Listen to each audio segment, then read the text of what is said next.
meeting for August 9th, 2022. Please stand for the pledge. I pledge allegiance to the flag of the United States of America and to the republic for which it stands, one nation, under God, indivisible, with liberty and justice for all.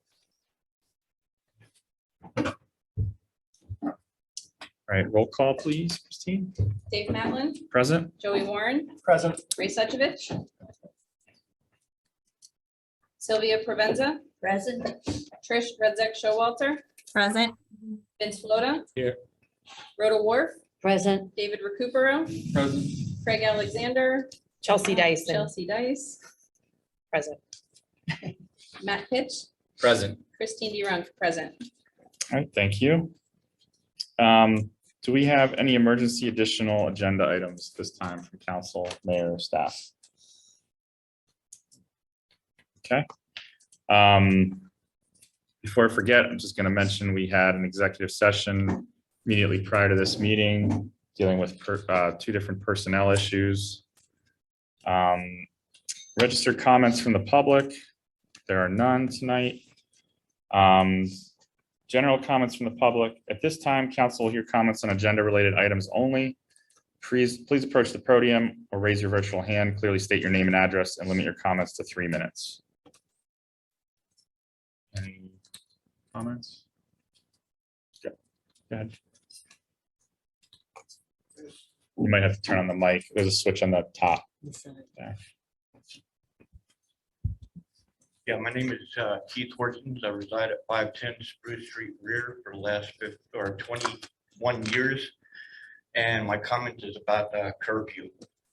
I don't know if that's in the agenda or not, but there's been a lot of problems over the last few years about kids running around well past curfew, 2:30, 3:30 in the morning, vandalizing cars, kicking over garbage cans, and we used to have the whistle at school go off at 9:45. I don't know why it stopped occurring, but since then there's been rampant children running around well after curfew, like I said, causing a lot of problems. There's been no patrols in the neighborhood for the last few years.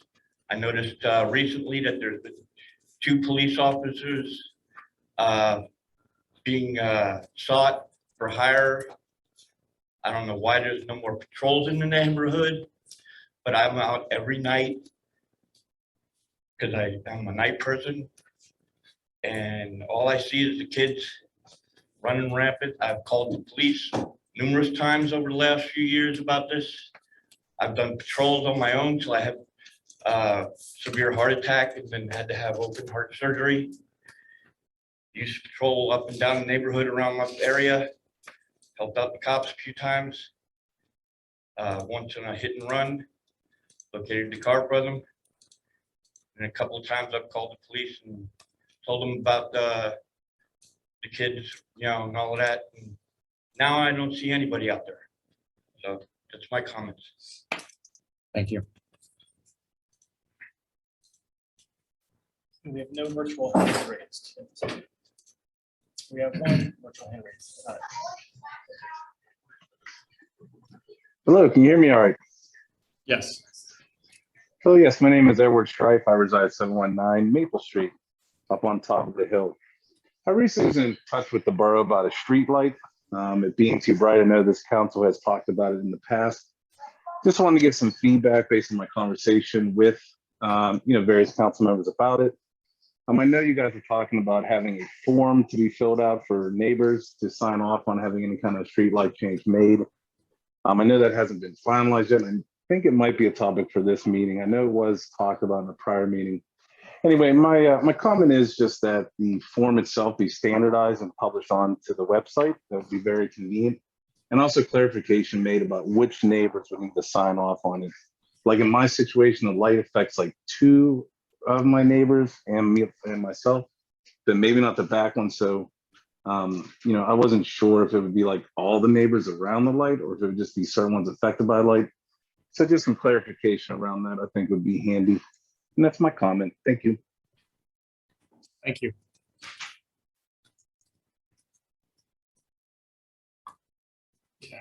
So, no other virtual hands raised. All right, we'll move on with approval of minutes and monthly financial reports. Sir Warren, Thank you. So council, you'll find in your packet the balance sheet for the fund, general fund, sewer fund, liquid fuels fund, and also the budget versus actual and the bills list. So as of January through July, you'll see that the general fund is at 1.64 million against a budget of 1.76, which is 93% of the budget. And the total expenses are at 866,000 against the budget of 1.61 million, which is at 53%.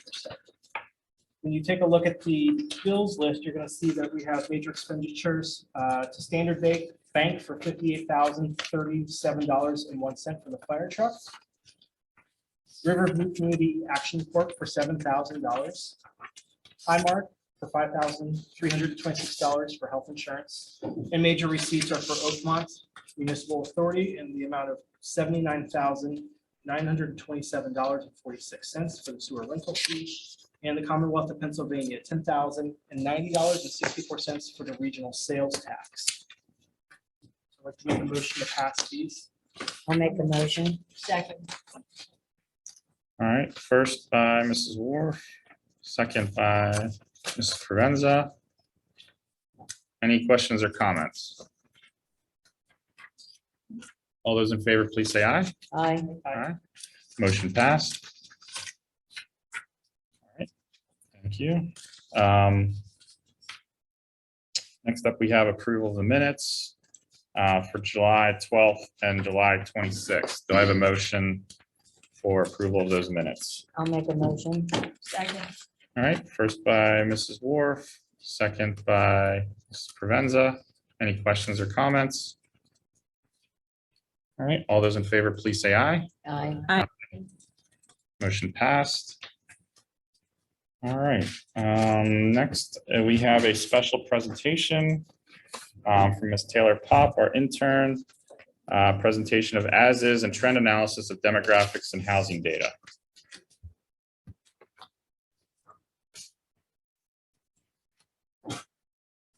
Just give me 1 sec so we get screen sharing set up. Yep.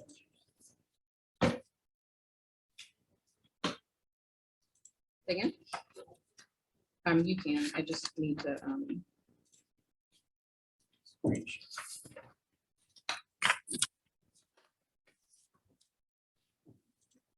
Set up.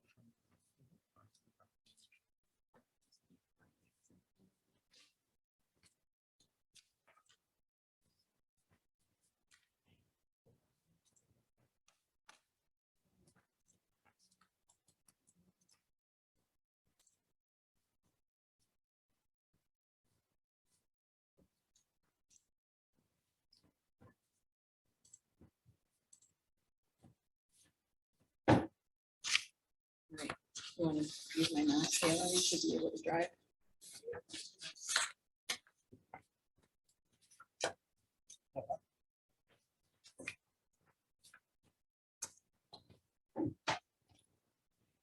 Right.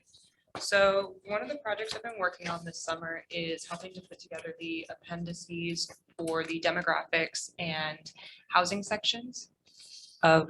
You can pull it toward you. You should pull it out. How's that? So yeah, I've been working on the appendices for the comprehensive plan that the borough is working on, specifically the appendices. So I've basically just been compiling some data from the Census Bureau as well as from the Allegheny County Real Estate Database, putting this together so that we have a variety of data that we can pull from when we're actually putting together the final comprehensive plan later.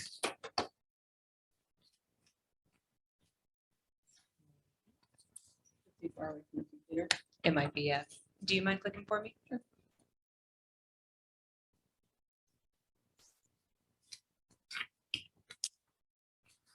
So I've divided this into 3 sections. Demographics really encompasses what you generally think of with demographics, as well as this employment and income section, but I thought it'd be easier to kind of separate the two, just mostly to give your brain a little bit of a break. And then there's also going to be a housing section as well. So within demographics, we're going to be looking at a variety of things, population, race, age, disabilities, but we're going to go through each one of these. So something to note first off is that the Census Bureau, when they release data, there is a margin of error to everything that they release. So these numbers are not going to be exact, and that's why you see maybe some fluctuations that don't make a whole lot of sense. But so the population essentially has stayed pretty stable, only seeing a really small increase of 14 people in the years between 2010 and 2020, 2020 being the most recent data for the Census Bureau at the moment.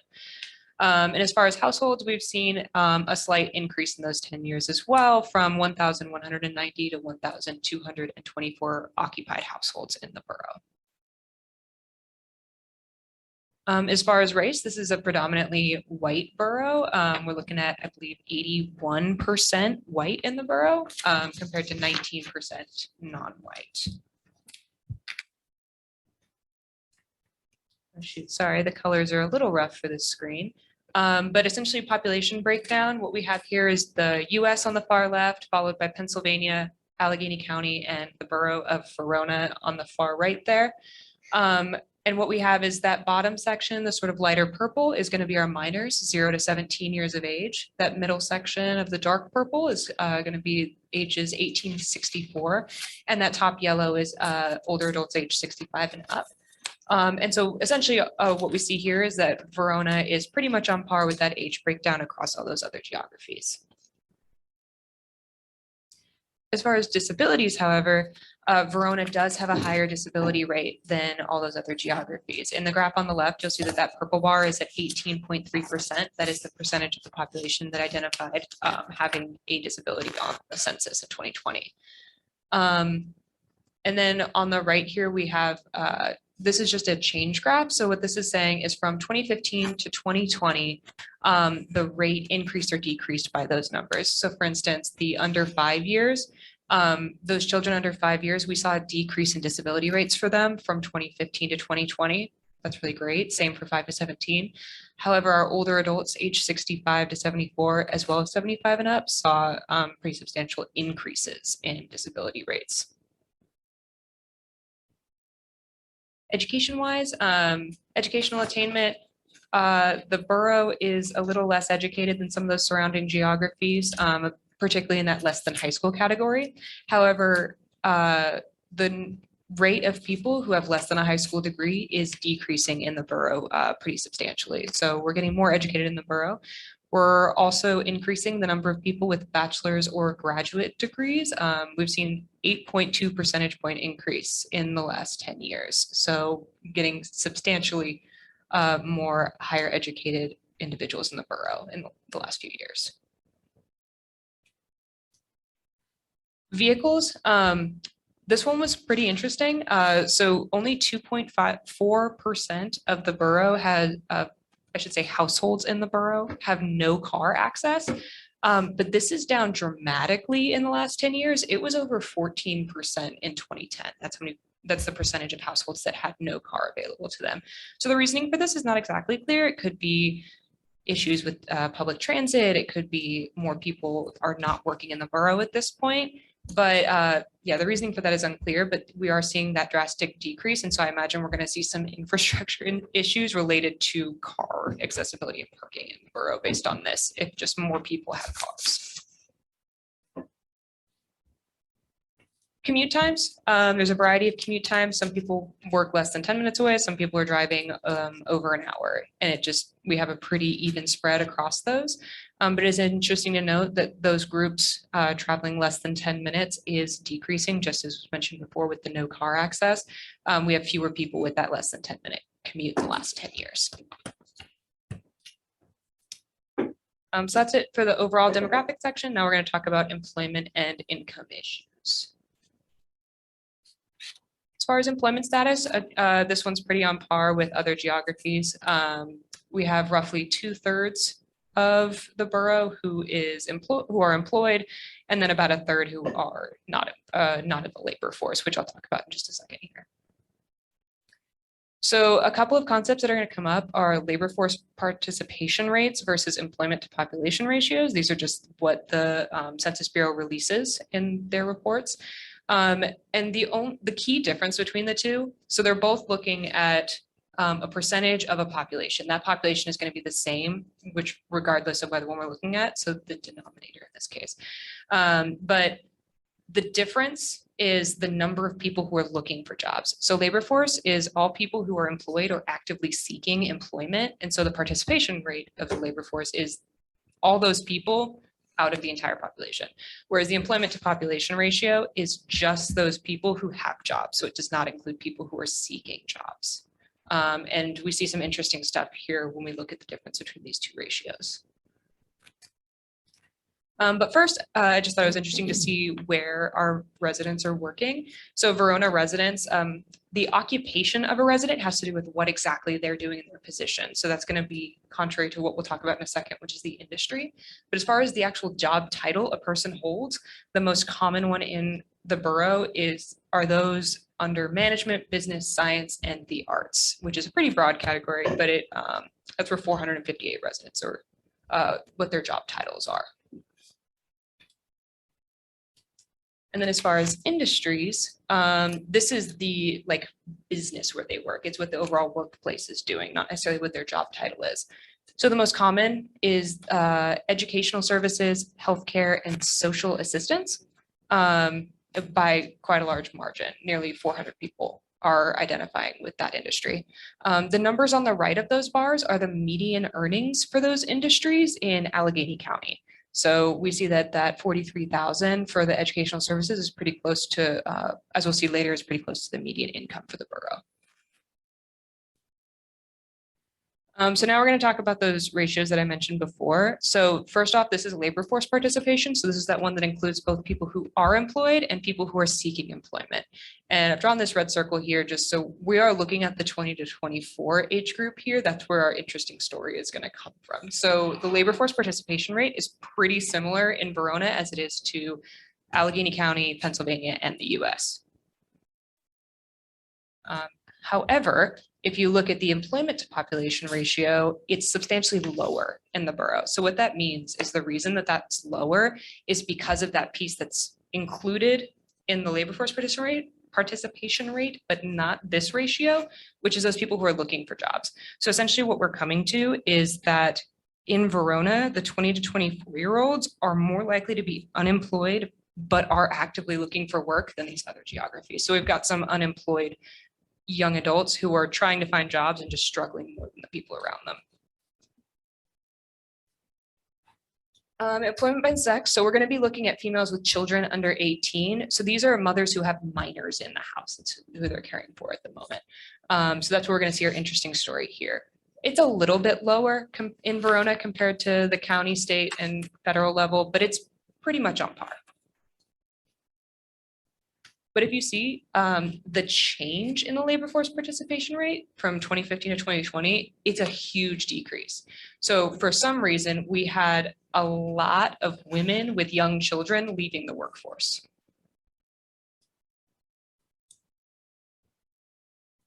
And then when we look at the employment to population ratio, once again, it's pretty consistent. But it increased in that same time period. So what that means is that huge decrease is being driven again by what's missing between the two, or what doesn't match between the two of them, which is unemployed individuals, but who are seeking work. So essentially what we have here is a bunch of mothers who have young children who were trying to find these jobs, and essentially they just gave up. That's who's leaving the workforce. It's not unemployed people retiring or anything like that. It's these mothers who are looking for jobs and just essentially giving up. And it is worth noting that this is 2015 to 2020. So this is pre-pandemic. I imagine this looks a whole lot different now, but it is worth noting that this is not due to the pandemic. This is something else that was happening before. And then our last interesting graph story is with poverty status. So once again, that labor force participation rate is roughly the same for those people below the poverty level is who we're looking at right now. However, once again, we see a huge decrease in the labor force participation rate. We have people dropping out of the labor force who are below the poverty line. And so then we look at the next ratio to see who is leaving the labor force. Once again, pretty much on par with the other geographies. But once again, just like with those mothers of young children, we're seeing an increase in the employment by poverty status. So once again, it's people who are unemployed but looking for a job. Those are the ones who are leaving the labor force. And in this case, it's people who are below the poverty line. So that's of course a problem. They're below the poverty line, they don't have a job, and essentially they're just giving up at some point. That's not the best situation. But so that's a trend that we saw again pre-pandemic. And now we're just going to look at overall poverty rates. So poverty rates are declining across the board. That's great for us, the county, state, and federal level. We might even see we might be reducing that rate at, reducing that poverty line at an increased rate relative to everyone else, just that steeper line. But since we are starting at a higher rate, we still have higher poverty rates than the county, state, and federal level. And this is particularly true of the child poverty rate. Unfortunately, just about a quarter of the children in Verona are living in poverty. This is compared to about 15 to 17% in the county, state, and federal level. And in addition to that, those levels are decreasing at the other geographies, but we're seeing a slight increase for Verona in the child poverty rate in the last 5 years. For poverty by sex, we do see women in Verona have the highest poverty rates of either gender or geography. But good news in this case, they're also the fastest declining poverty rate. With that, we're going down by 9 percentage points there in the last 5 years. With household income, what we're seeing is essentially that Verona tends to have a lower median household income than the county, state, and federal levels. And so this graph is actually adjusted to 2020 inflation levels. So all these are directly comparable. So it's, in 2010, that 36,618, that's not the exact number that was the median, but that's what's comparable now. And so if you notice from 2015 to 2020, everyone else went up a bit. Well, Verona actually went down in the real value of their money when you adjust for inflation. So in large, big picture with the income and employment stuff is that we're starting from a rougher place in Verona, but a lot of things are getting better, and we just need to kind of keep doing what we're doing and maybe make some more efforts to try to continue those trends. And now for housing, tenure, so that's just whether it's owner occupied or renter occupied households. Verona has a lot of renter occupied households compared to those other geographies, but that number is going down a little bit. Most are hovering around a third of their households are renter occupied, but Verona has more than half that are renter occupied. Household size, the interesting thing here is just how many one-person households there are in the borough. So we have a lot of people who are living alone compared to the county, state, and federal levels. And with household types, this was just kind of interesting. So that bottom dark purple, those are married couple families. So they can have kids, they might not have kids, but it's married couples. That light purple is essentially single dads. The gray is single moms. That dark yellow is someone who's living alone. And the light yellow is your roommate situations. So people who are living with non-family members. So we have a pretty low number or pretty low percentage of married couple families, which is kind of being replaced by a lot of single dads actually, and people living alone. So that's what we tend to have more of here in Verona. And then if you notice, this is just looking at those same household types that we just went through, but now broken down by age. For the most part, this is pretty consistent. Most households are kind of filled with the householder being 35 to 64 years. But what's really interesting in Verona, this is not the case in those other geographies, is that 263, that big gray box, those are adults age 65 and older who are living alone. So that's a specific group of our population that exists here that is kind of special to Verona, as we have a lot of older adults living alone. So now we're going to talk a little bit about cost burden. So housing cost burden is something defined by Department of Housing and Urban Development. If you spend 30% or more of your income on housing costs, you are housing cost burden. That's how they define that. So this is just looking at owner occupied households in the borough, as well as those other geographies, but the borough is going to be those purple bars. This is the percentage of those households by income bracket that are housing cost burdened. So for people who earn less than $20,000 in a year, you would expect that a lot of them would be housing cost burden, but that is especially the case in Verona here. But we actually have lower rates of cost burden, housing cost burden for those $20,000 to $50,000 income ranges. So we're doing well on making sure that they're not housing cost burdened. And then the same idea, but for renter occupied households, same thing, less than 20,000 is a bit high in Verona. Pretty on par for that $20,000 to $35,000 range. But once again, we're a little bit high in that cost burden percentage for the 35,000 to 50,000. It is worth noting that everyone who makes 50,000 or more, as far as households in the borough, is not housing cost burden. Whereas those other geographies have some people who are, those are 0% here. So if you make 50,000, you're good. And then just a little bit about the actual housing stock that we have in the borough. So most of our houses are really old. They're 1939 or earlier, the vast majority of households. We only have a few that have been built in this decade. So that means we have some special considerations for how we're taking care of our homes in the borough. As far as assessed values, so the last time that the county did a wide sweeping tax value assessment was in 2013. And so those are the numbers that we're using to assess all of the homes in the borough. And about half of them, a little more than half, I think it's 51%, are valued at less than $50,000. And that's interesting here.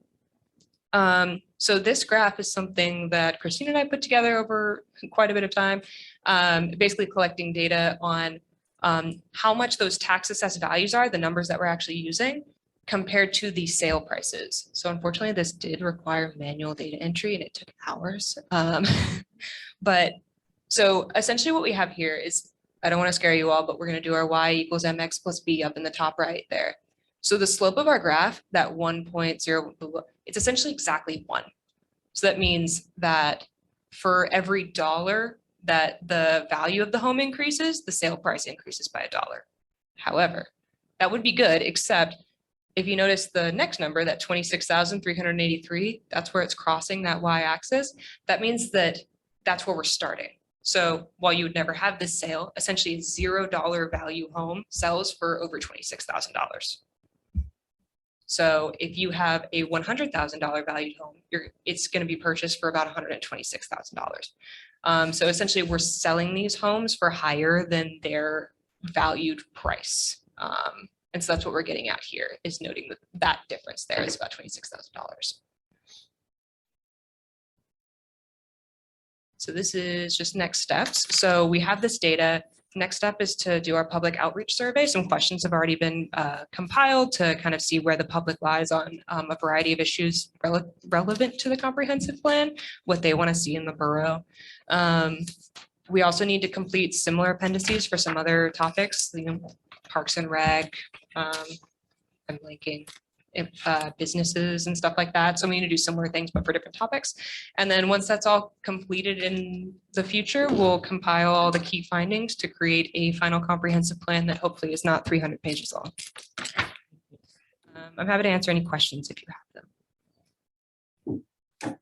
them. First of all, that was a really great presentation. I love the data and the presentation.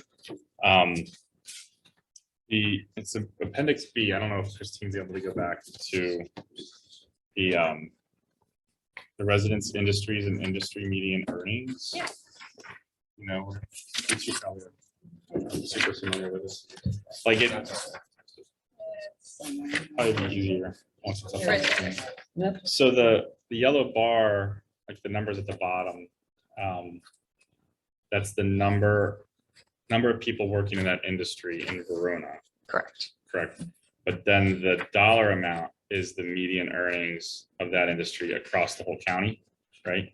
Across Allegheny County, yes. I would have loved to do that at the borough level, but we just don't have that data at the borough That's level. okay. I was just curious why it was like county data. Yeah, I think maybe a couple of them, it exists at the borough level, but like the vast majority, it just had a little X in there. Okay, I was just curious, but that makes sense. Taylor, this was wonderful. Again. Thank you so much. Of course, it was fun. Taylor, I have a question about one of your earlier slides. I was wondering if you could explain why, while the population has remained relatively consistent over the time period considered, how the number of households has increased so much? So some of it could be that margin of error issue that I talked about before. It just could be that the numbers are off. Other options though, the number of households is based on the number of occupied households. So if we have an increase in the number of vacant households, then those are no longer being counted as households. Or I'm not sure if anyone's doing this in the borough. If you're having single family homes, or sorry, duplexes that are being turned back into single family homes, you go from 2 households to 1 household. So things like that can lead to that sort of discrepancy. Awesome. I was also wondering, Taylor, the data that you shared about the number of mothers with minors being unemployed increasing. Are you for sure knowledgeable that it is mothers? Like, could we possibly have had an increase in the number of, say, like grandmothers that are caring for children and thus are older and less likely to be a part of the workforce? You're right, actually, that was a miss, that's what I'm looking for. Oh, I'm blanking on the word, but essentially, yeah, I just didn't think about that. That could also be the case. It's just females who are taking care of, I believe it's related children. So children who are related to them. The census does distinguish between own children and related children, and you're right. I think it is related children, not own children.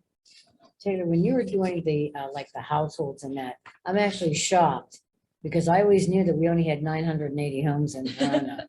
And I'm shocked that, you came up with those numbers, the county came up with those numbers. Because even our population, I mean, I know they did census. I don't know how accurate those are. But my understanding was we had like 2,000 residents. It was about 2,300. Is it 23 now? Yeah, but I didn't believe that either. Yeah, because we yeah. had a lot more. Oh, yeah, but Same even, way with the homes. yeah, but even like the homes, yeah. Because when we were doing regulated rentals, I wouldn't be able to find 1,200 homes. Yeah, I do know intimately that there are 1,107 parcels in the borough. I know that number very Okay, well, but well, that can good. include a duplex is 1 parcel, apartment buildings are 1 parcel. Vacant, Exactly, you're vacant. counting everything. Yes. No, I think it's wonderful, yeah, updated numbers, because all my numbers are old. So that's Well, the counties aren't necessarily not old. This is great. It's like economic genealogy. So this is very recent data. Does the year 2020 bring us through the end of 2020, or is this up until? I believe it's January 1st? January 1st, 2020. Okay, so it's not capturing any bit of the pandemic then? Okay.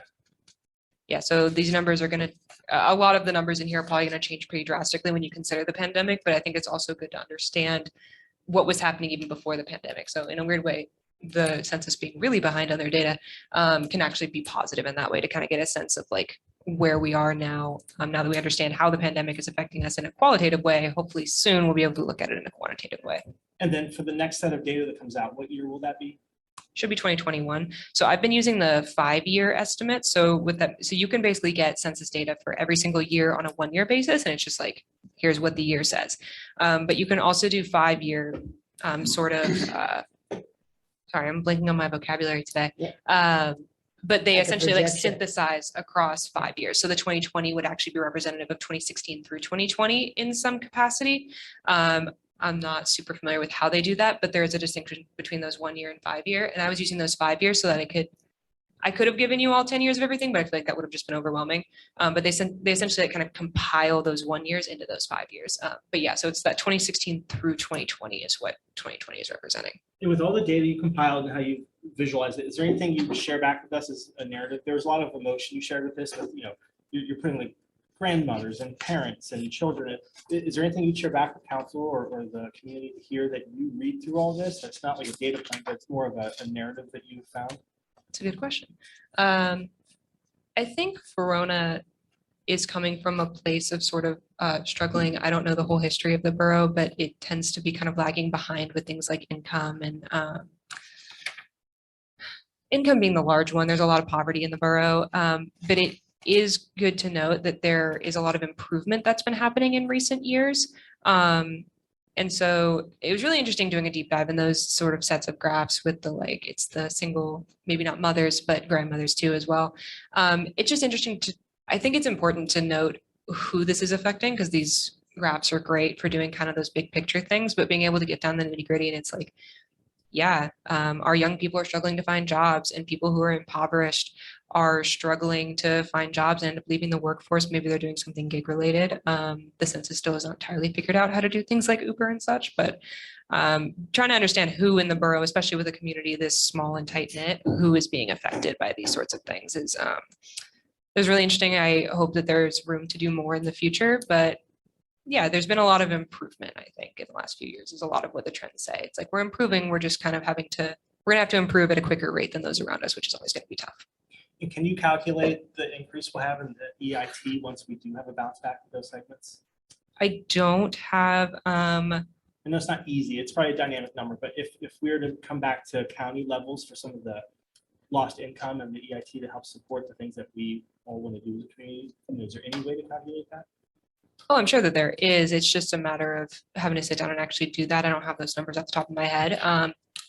But trying to see like if we get back the people who lost jobs in those 5 years leading up to the pandemic, or once we have numbers including the pandemic, we could do that sort of calculation. A sort of projection, maybe not an exact calculation. And like you said, the gig economy is missing from all this. So Not necessarily missing. I shouldn't have said that. It's, I guess, something that I picture is I'm not a gig worker, but imagine that you are a gig worker and you're trying to fill out your census and it's all based on self-report. That's how the census gets their data. I would probably be confused. So you're other maybe for some of these. Might be other, maybe they are intending to, I think that they are trying to get them under a certain like contractor, self-employed thing is what it's supposed to be. But again, it's all self-report. So you have to bank on the fact that you have to hope that people know what they're supposed to check, but they don't necessarily. You're not writing an I'm a gig worker, select it for me. So it's just we're kind of lagging behind. The census is always going to lag behind the times on people get these jobs, but then they have to figure out how to report them.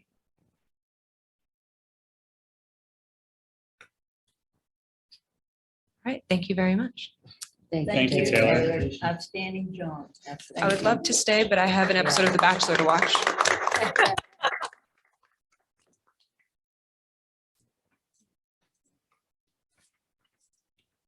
All right. Thank you, Taylor. Yeah, that was fantastic. Okay, next up, we have our reports.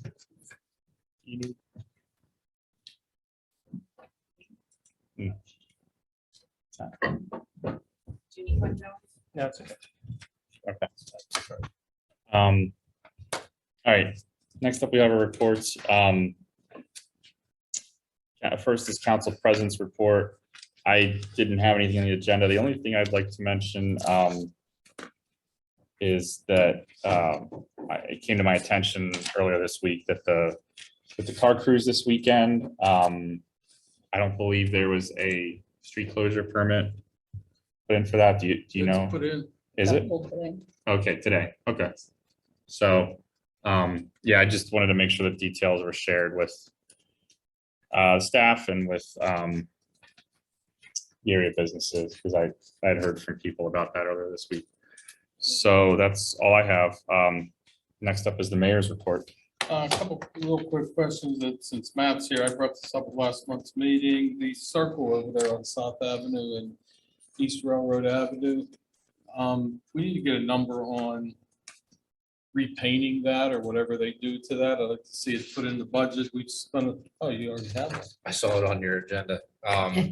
We got those numbers late fall last year, so we'll probably have to update them. But it was about 6,500 to restain that intersection. That didn't include crack sealing. I mean, it's something that I think we need to look I'm gonna pass this down to whoever, finance. That could be actually a submission like we had for the workshop last month for any member of council, anyone from the community, the mayor. So you can, if you want to make that suggestion with the cost to it, you can submit as we all have. Yeah, because, this board, well, not this board, the past board, I think it was 15 years ago, we, choose to do that, and it lasted that long at the time. Nobody really knew it was something new at the time. Our Larry Seiler, as I had asked, the longevity of that and was unsure of at the time, because it was just, coming out at the time. That's, I guess we call it stamped asphalt, right? Yes. Colored asphalt. And it lasted 15 years, but it's really fading bad, and I would hate to see that be taken away from this community. That we did spend a lot of money on getting that done at the time. So I just wanted to run that by the board. David, that was when we were doing Allegheny together. Right, yeah. Part-time officers, does anybody have anything new on that? I know I gave some information to Ray, but he's not here right now. I'll have to get in touch with him. Can you forward that to me? I didn't receive anything.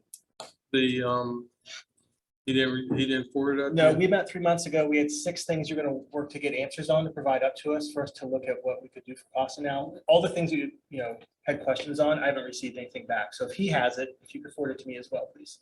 All right, and I need a motion for, we have 2 officers that resigned. Brian Kohler and Jessica Urban. They gave their resignations, and so I'm gonna need a motion to accept both of them. Is this? Are we able to act on that?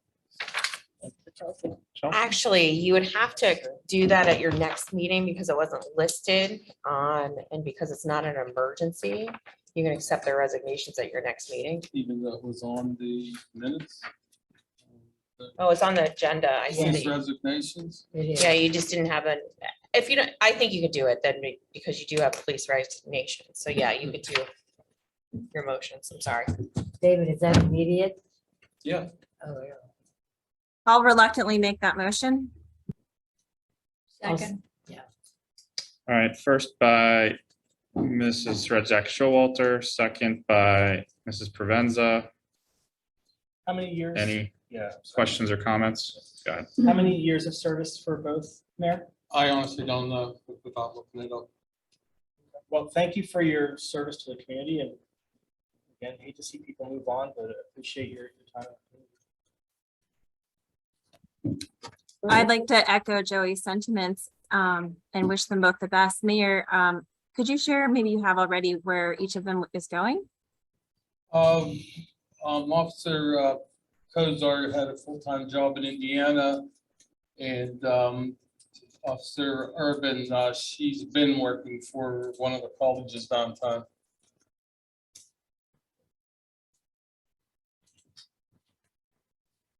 Okay, any other questions or comments? All those in favor, please say aye. I, Aye. Any opposed? Motion passed. All right, That's all I have. okay, thank you, Mayor. And thank you to both of the officers for their service and wishing them the best going forward. Next up, we have Borough Secretary's report. Christine? All right, just need to share my screen again. Give me 1 second.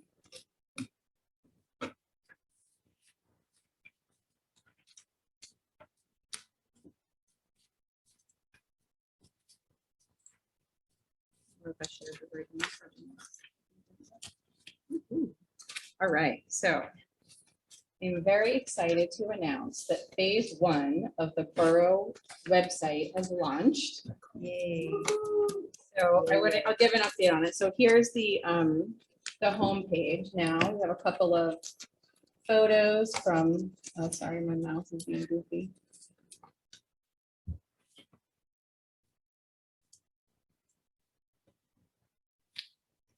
Yeah, my mouse is being silly.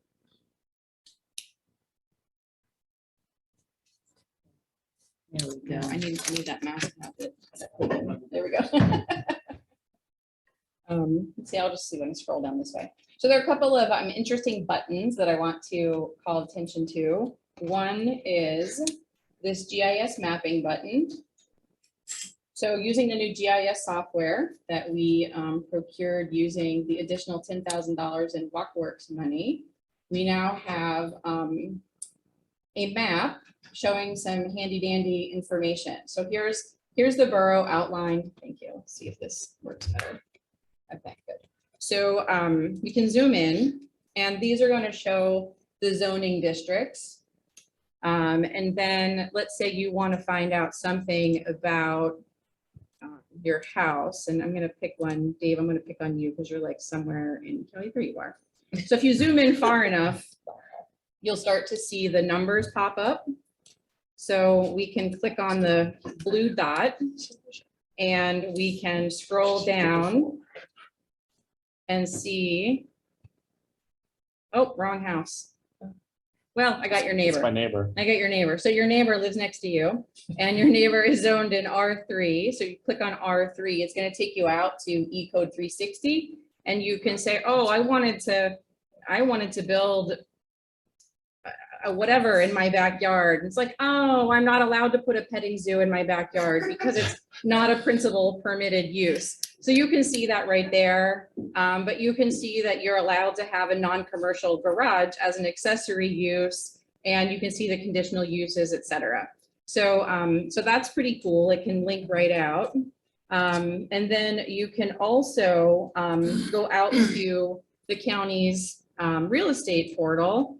And, you know, I'm not gonna I don't know what this person's tax status is, so I'm not gonna do that and embarrass anybody in case they're not paid. But you can click on there and you can see tax information, building information, when it was last sold, et cetera.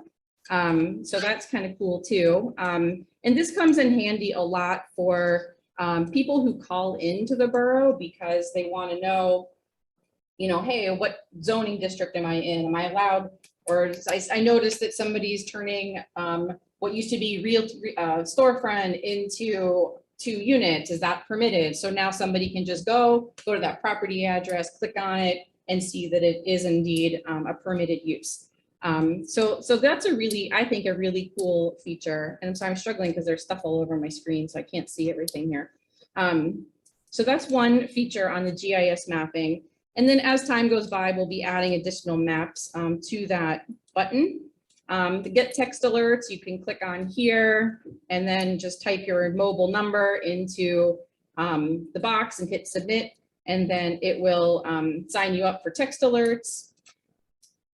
You can't, eventually there will be like an FAQ thing here, but I haven't had time to write that one yet. So that's coming soon. I'll skip over the Are You a Resident and come back to that. There's now a contact us form, so you can, hey, there's a message for Christine, there's a message for Public Works, whoever, you put your message in and then that will come to us. And then this one's really handy because as you may know, the zip code of Verona is huge. It's like 10 square miles, but the borough itself is tiny. And so there are a lot of people that think they live in Verona and they don't. So I'm going to zoom out for a second so you can see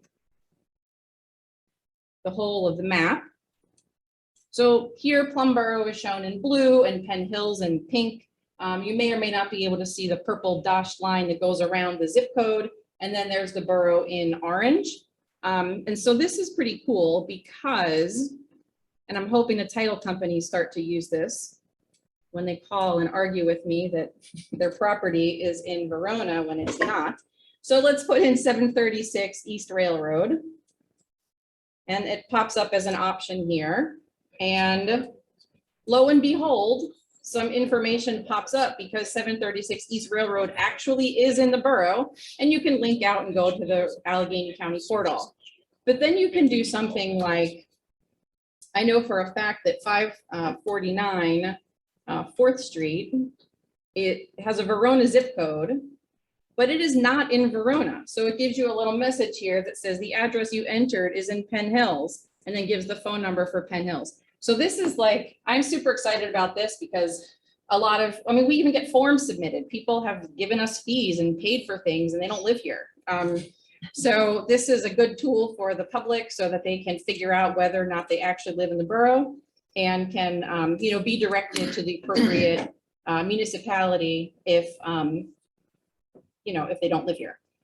We also have these announcements, which I have to figure out how this works, but this will eventually push to Facebook. So when we put up announcements, it'll push. We don't need to go into Facebook. It'll just go there. There's of course upcoming meetings, and I'll get to the calendar in a second, which is at the top. So there's a calendar, and you can, you know, click on these things, and it will tell you about the event. You know, movies in the park. It'll tell you that it's the Lion King. Bring a chair and some snacks. Etc. So there's now a calendar that people can look at. And then some of the other things that I just want to highlight that are, and I'm going on and on because I'm like super excited about this. And I also want to walk people through where things are because some things are different. So under government, there's a history section. I'll let you explore that. We have a section on elected and appointed officials. And so, you know, there are bios in here with some photographs. Mayor has a real nice picture. I'm not gonna like go down for the whole world to see, but I encourage you to take a look. And then we have council committees. So here are the committees indicating who's on them, the meeting schedule, the meeting access with the phone number, the ID, password, Zoom link, etc. And so they're all in there. And that'll make it a little easier to navigate that for anybody who wants to join those meetings. Then we have similar for advisory boards and commissions. This agendas and minutes page, I think, is so great compared to what we had. And in general, not even just relative to that, I think it's great. So here's the Zoom information at the top, the dial in if you want to dial in by Zoom, and then the agenda and the minutes are now in a table format. So let's say you're like, oh, I really want to know those minutes. I don't remember when it was, but I remember it was a business meeting. So you can filter, oh, I budget, just kidding. You can filter and say business, and then all of the business meetings are going to pop up. Or you can say, oh, that was at some budget meeting, and then anything related to what was just a budget meeting, not budget within a workshop, but like a special budget meeting, that would pop up. So all of those are there. You can also search for things. So if I put in like shade tree, then there are no results found because we haven't done a whole lot with shade tree stuff in there. Oh, and that's in budget, JK. And then I don't know that we have anything in shade tree in the minutes that I put together. Yeah, I don't know what that's about. But you can search for things, and now that we're putting in not just stands of documents, then they do become searchable and not you know, static. Then there's a finance page. So some of you may be interested in this. Okay.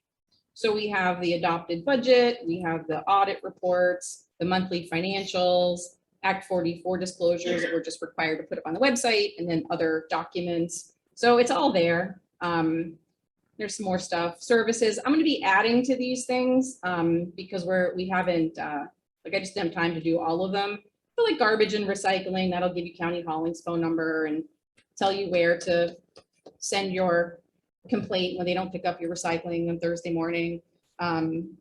That kind of thing. There's also the pickup calendar over here, the garbage and recycling pickup. So if you can't remember if it's a recycling week or not, you can click on the link and see. And then under permits and forms, this is still a work in progress. Right now there are 3 columns. So now there's a form name and then a description of when you would use that form. Because we have a lot of questions that people call up and say, I don't know which one, is it this one or that one? And so then all of these PDFs are now fillable. Woohoo! So, you know, people can download them, fill them in, and then, and that's for right now. So eventually there's going to be another column here where people can pay online. which leads me into the last part of the website discussion. So this was phase one, wanted to get it out there. This already improves functionality over what we currently have, but there's still more to do, including making online payments available. So we're still working through that setup and doing all the testing to make sure that it actually works. And, you know, people pay for $35, that it goes to the right place and is credited to them, and it works on the back end and all of that, and integrates with the forms. So the idea is, if somebody's like, hey, I want to rent Railroad Park for a family picnic, they can go online, fill out the form online, pay their fee online. But if in the middle of it, they're like, I don't want that one, I want Riverbank, and they basically stop that process, it doesn't notify us that they started something, it just stops the whole process. And then when they finish their Riverbank application, then it finally comes to us. So there's just a lot of like pieces on the back end to work out to make sure that, you know, we're not getting basically junk emails that don't mean anything, and we're waiting for checks to come in that are never going to come in. So that's coming, but we're still working on that, and wanted to just kick this out just to get, you know, this functionality going. And anyway, so I'm super excited about it. I hope y'all like it. Christine. Looks great.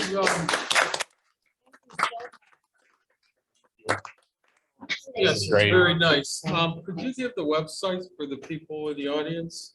You know Just- how to get on? It's the same one, veronaborough.org. Okay, so Yep, exact same one. for And those that don't know. yeah, it's veronaborough.org. Veronaborough.com should kick to veronaborough.org.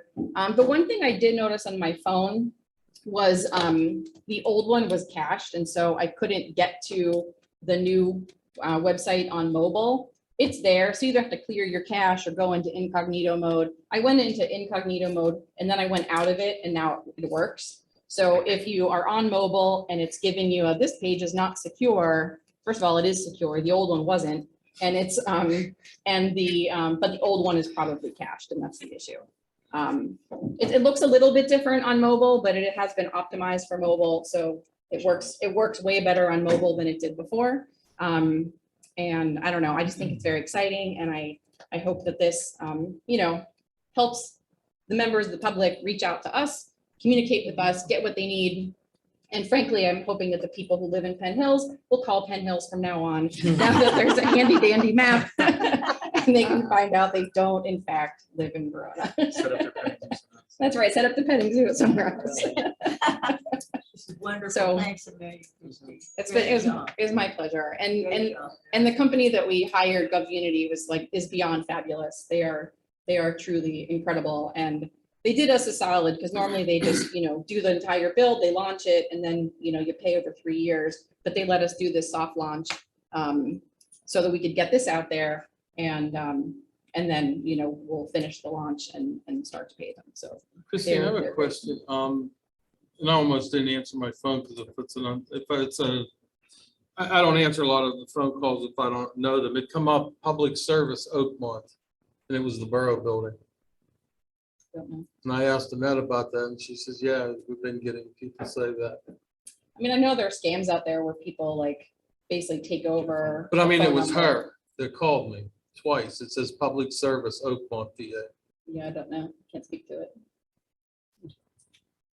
So that concludes my, Very nice. Thank you. Leaps and bounds better than what we've had. Oh, The security, like you said, it says, you know, unsecure. We're secure now, like where we were a year ago to where we are now. This is incredible. The functionality, the whole thing. So thanks for all of that. I know there's a lot of feedback months ago about color and font and placement and mobile and all the other things. This looks great. Very good.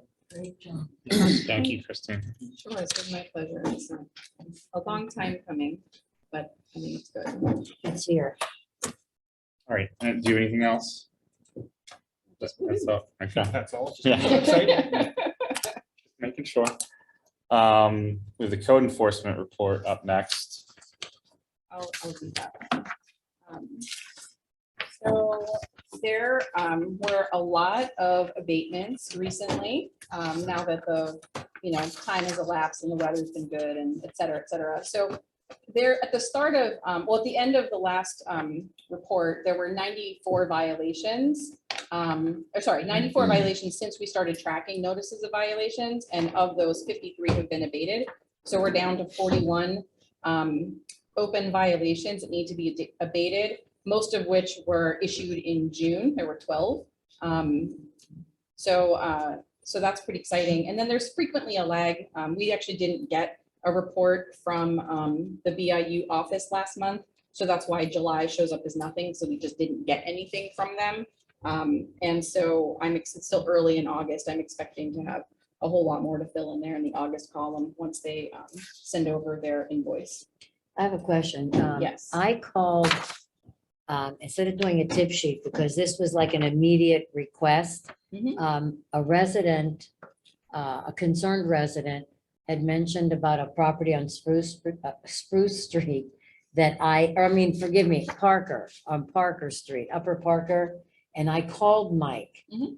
And I'm hoping that he addressed it. I'm not sure, but I don't see anything here. That's why I was concerned about August. So these are based on after the BIU sends us Oh, the bill. their, so like, because Mike does his thing and then it goes to the office, then the office processes it. Okay, So then I get these numbers based off what, so, but the office will send the letters and then days or sometimes weeks Mhm. later, the BIU sends us a document that says, hey, we sent out all these things and you owe us this amount of money for doing Right, those things.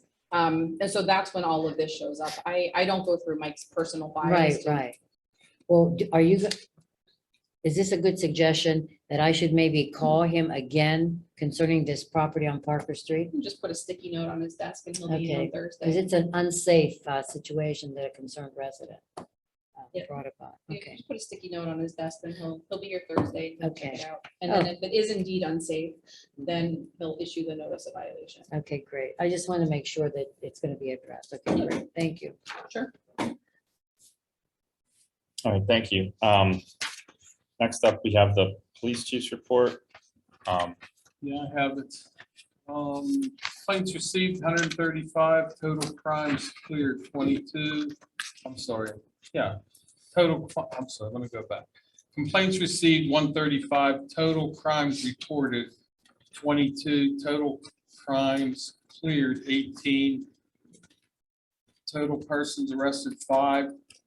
Crimes code summary 1, vehicle code summary issued 6, borough code summary issued 13, borough parking tickets 66, magistrate fines collected $1,344.77, borough fines and fees collected $340, total fines and fees collected $1,684.77, and parking permit fees $360. That's it. Thank you, Mayor. Next up, we have the fire chief's report. Dan Teague.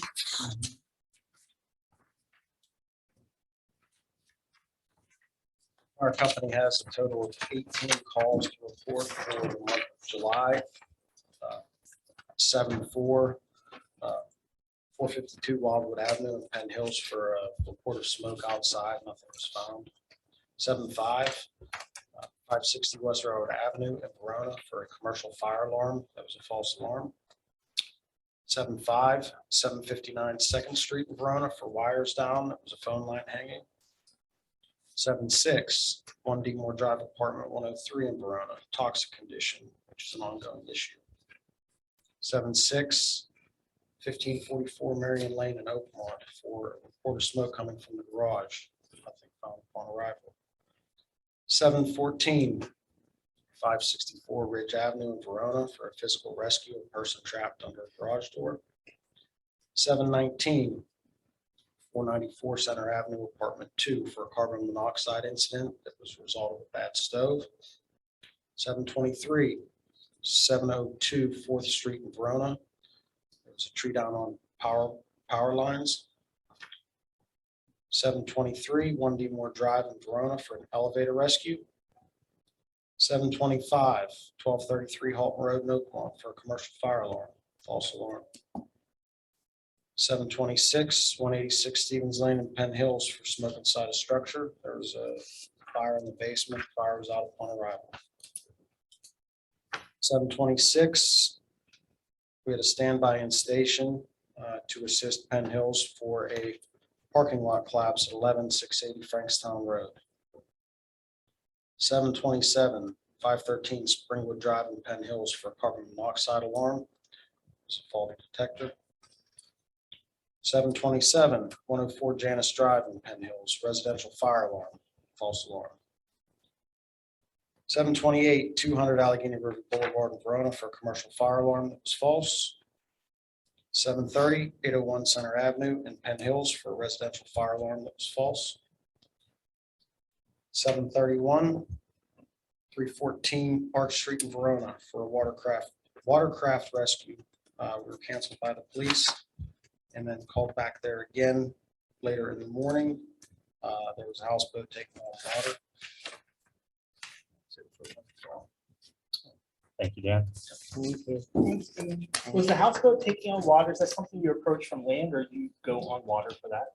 So that was something that we were able to approach by land. It was connected to the dock, and that was actually the safest condition at that time. The problem was the houseboat was on pontoons. The pontoons leaked water and Down.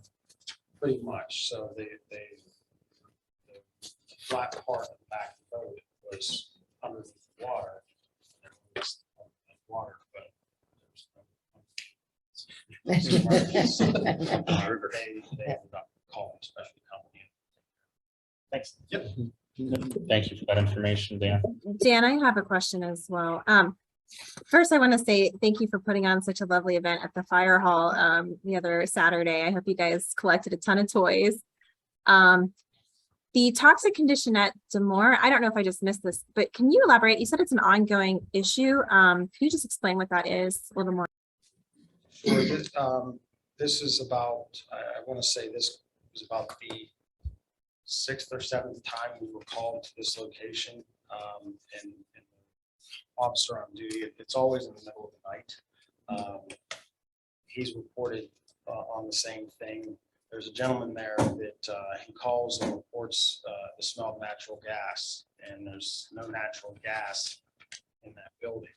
And when you get there, tells you, when you ask him where the gas is coming from, he said it's not natural gas. He claims that people above him are pumping exhaust fumes through his HVAC. And when they explain to him that the ductwork isn't connected from unit to unit, he then tells you that people are fumigating underneath his door to poison him. It's just it's a psychological issue. How do you communicate that elsewhere outside the fire department? So We have the EMS has been there. He's denied EMS treatment. Police are there every time we're called there. And unfortunately, it's nothing that we can do. But you do report each time. You're just aware internally, within different departments, different shifts that you do report, but you know the circumstance. Absolutely. Now, are we charging them like when you go like 20 times to the same? You should be. We should be, Uh, right. There's the ordinance for nuisance calls. Okay, is that that's on our job It's then? that should be reported to the chief, and the Okay, chief should be, citing the more tires. okay, but chain of event. Okay, you reported to Chief McLemore. I reported to the whole council every month. Oh. All right, then we should be doing something. As soon as he reports it, we should be doing something, right? Chelsea, that's a question for you. I mean, I know this gentleman because he's been to my office as well. And Absolutely. he definitely has some psychological, mental health concerns. And so my question is can we legally do anything, or is this just sort of what happens because he Well, has mental illness? You can, we don't know what the mental capacity is other than what's transpired. So under your ordinance, you can still cite, and if it's a nuisance call, or charge him for every time that you go. And then you can go through the magistrate, and that might deter when he realizes that he has to start paying, and I don't know if he's ever paid, that he might stop those calls. But until he gets legal counsel and for somebody to say he's incapacitated or he has a mental illness, and the defense would be that, I don't know though that a judge would even entertain that unless it was so severe that he should be institutionalized anyway. So in the same sense, he's capable of living on his own. If he's paying his bills, he knows what's right from wrong. More likely than not, the court of law would say, well, you called, they reported, you owe this money, regardless of whatever his mental capacity is. And I think the way you would deter him is charging him every time. That would be our job as the borough. Yeah, according to your ordinance, if that's the way the ordinance is set up, that it's going through, but yeah, you'd file through the magistrate, which our office can do for you. Yeah, I think we need to address that because they can't continuously, I mean, that's taking their. I'm personal gonna time. text the chief right now and see if we have been doing anything on that. Dan, does he live alone? Yes. Yeah, So if you need an updated list of the homes for that, I can provide that. oh, you'll probably need that, yeah. Like, for instance, and I'm using a personal, we had an issue at my house where there was smoke and we had the fire, they came. Turns out it was just something that was electrical, you turned it off and we were able to fix it. But I personally was charged for the fire department to come according to our ordinance, and I'm sure your ordinance is exactly the same in that sense. And, you know, it causes you pause just to pick up the phone and call to make sure you really do have smoke in your house before, because it's quite expensive. I know that it was over $1,000 just to come to my house to do that, but we paid. And so you can do the exact same thing. Especially if you've had, you said 6 or 7 That's times. crazy. I mean, that's a lot. And that's a lot of resources to go out 7 times. So is the action on, is that like a mic thing or is that for? I don't think it's a mic Greg to thing. use? I think it would probably be under a separate ordinance, so it would be us. We could file with the magistrate. Okay, but you're Yeah. gonna, I think we need to address it though. And to be clear, are Now. you keeping, like, do you keep track within the department that you have addresses in your database that have reached a maximum during durations? Like this is the 3rd call in 60 days, or the 4th call in 90 days? No, the only way we keep track is pretty much by the way we track our monthly reports. Okay. So you can go back to that monthly report and just go through the list and say, okay, we've been there this month, this month, this month. Yeah. Can you take a look at what our ordinance is and then manage that up to us so that we can help if there are instances? You know, we had an apartment that had false alarms over and over. People had to evacuate, you had to go there. Property owner management team was not doing their job. They weren't installing or correcting something. So after the 3rd occurrence, over whatever the duration was, they should have been charged. Are you able to provide those up to us then? You already have it. Yeah. So every month I turn in that Okay. report. So that's kind So of. they don't get forgotten. Yeah, that's kind of why the report that I hand to you guys is structured the way that it is. So you can see that it comes in as a fire alarm, whether it's a false alarm or, you know, I marked it, if we call that for a fire alarm, it's actually. emergency. So, You know, I was wondering, like some programs, I don't know if you can do this, so like if you would just punch in like that address, if the whole line of calls would come up under that address. You probably, oh, okay, because that would save you a lot of going month to month, you know. Okay. Rhoda, I'm sure if they type this up on the computer, you could just search by the apartment number, the street. Absolutely, Yeah, yeah. and pull up all the times that it's listed on the reports. Because, yeah, we have to address it, it's just, yeah. But like I said, my municipality, every time the fire department goes out, you get charged. That's the way their ordinance reads, so. You know, it's up to you, but I don't know exactly what your ordinance reads if you allow for one false alarm. And then, I'm not sure what it is. But I'll look it up. I think it's 3. It's 3. Yeah, it's 3. Yeah, I thought we had, yeah, addressed that, yeah. Yeah, because it was, we had an issue with Corona Gardens last year. For Ray habitual. brought it up. They had to go, they were going there twice, 3 times a month for Corona Gardens for false alarms. And they didn't want to fix their fire system, so. it made And that that should have been ordinance. taken care of. Well, you know what, we can do it now, Well, yeah, you know. Yeah. So now we're more aware of it. and I apologize for that. all right, Thank you so much, thank you. thank you, Dan. And thank you so much, that was a wonderful event. we stopped, we did takeout, because the food was delicious. The portion was huge. Huge. We ate spaghetti for 3 days. Wow. Thank you, Dan.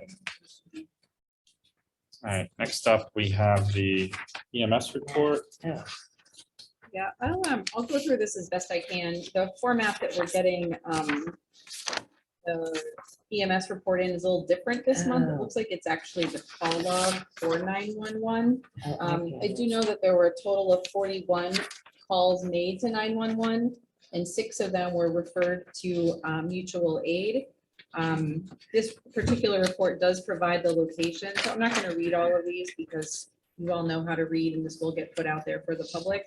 But if I just, glance down, there were a number to Seymour Towers, which also, makes a lot of sense because it's a densely populated building and an older population there, and as well as several calls to Center Avenue.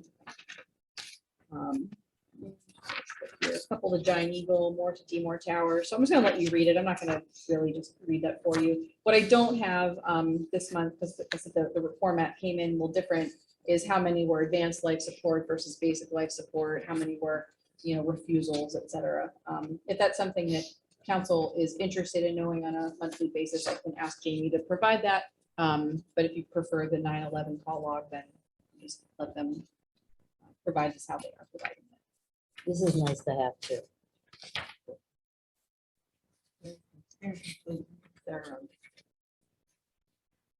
And that's it. All right, thank you. Next up, we have solicitor's report.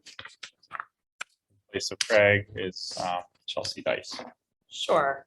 So Craig provided a memo that I think is in your packet. The first item is the collective bargaining agreement. He indicated that there's no major activity in the negotiations for either the police or public works. One important item on the police contract to remember is their mandatory timelines and deadlines that you have to be met to be able to take advantage of the Act 111 arbitration. A letter needs to be sent 120 days before the new fiscal year, which Craig indicated would be September 2nd at the latest, declaring an impasse in bargaining in order to preserve the borough's right to go to arbitration. His recommendation, and I agree with him, that you should send out the letter. It preserves your right. It doesn't mean that you have to go to arbitration, but it does preserve your right to do so. And you don't waive that right. If you do not send the letter, you do waive that right. The second issue that he put in his memo is an ordinance prohibiting parking on a portion of East Railroad Avenue. I guess Christine requested that he prepare an ordinance that prohibits parking during certain days and hours on the westerly side of East Railroad Avenue, about 180 feet south of Grant Street to the end of the road. He prepared the ordinance, and I guess you timely advertised it. And it should be on the agenda for Tuesday, which is today. Presently, in our codified ordinances, parking is limited for either 2 hours or 20 minutes during certain days and times, or prohibited entirely at all time. The proposed ordinance seeks to prohibit parking all times Sunday through Friday from 6 a.m. to 4 p.m. As such, he's created a new section that authorizes and prohibits parking at all times during those certain hours and days to accomplish that. The next item on Craig's memo is 204. It's West Railroad. Oh, that's what he starts to use acronyms. West Railroad Avenue. Christine consulted with Craig regarding there's a cat issue at 244 West Railroad Avenue. Christine has previously given permission to trap the cats in the front yard of the structure, but not inside the structure, which is precluded by law because the structure is condemned, or in the back due to hazardous debris that has remained. Christine has reiterated to the individual that the traps can be placed subject to the terms of their earlier communication, but the trapping in the backyard will now be permitted also as the debris has been cleaned up. I guess that was one of the things that was on your previous statement from your code enforcement. 246 West Railroad Avenue. Christine requested a status update on having the community garden property at 246 declared tax exempt. That application has been filed with the county and it's just in the process. It could take several months, but the application, I did that on behalf of Craig, and that's been sent out to all the appropriate taxing bodies and to the county. So Chelsea, we have a bill currently sitting in the office from the school district. I can just ignore it because they have been notified that we are applying for this to be tax exempt. So the tax exemption status is for 2022. Technically speaking, and the way the law is written is you're supposed to pay the bill and then they would reimburse you so that you don't collect penalty just in case we are not declared exempt. So my recommendation would be to pay it, and then the school district will return the funds once we're declared tax exempt, so you don't incur any additional costs. But I could also contact the school solicitor and ask for, indicate they already got a copy of, they should have gotten a copy of our application for tax exemption status, and say, can we hold off on collecting this if you want me to do that? Okay. You know why? Because sometimes that's more of a hassle to try to get the refund. It is. And, you know. So I'll call the solicitor and find out and get back to you, Christine. Thank you. Okay. Fire escrow insurance. When a fire occurs to a structure, the insurance company pays to the borough the insurance proceeds to the escrow until necessary repairs are made. The borough now has escrows for fire onto 2 separate properties, and Christine consulted with Craig as to whether the 2 separate escrow accounts are required, and he advised that they are. There was a request for, I guess this is a right to know request from a Tribune Review reporter from Christine. The form of the questions regarding an article that he's working on involving multiple police departments.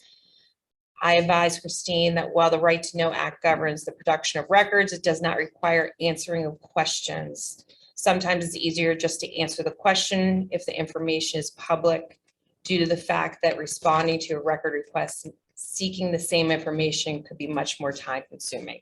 I run into this all the time with municipalities and school districts. You do not have an obligation to create a record. However, like Craig indicated in here, sometimes it's just easier to give them the answer. You don't have to go out there and create a record, but advise them because it doesn't exist. And instead of them trying to search and appeal that to the Office of Open Records and go through, I've had litigation all the way to the Commonwealth Court, which is above the Common Pleas Court, over right to know requests. And it can be a real hassle. So the next item that Craig listed on his memo was 724 4th Street.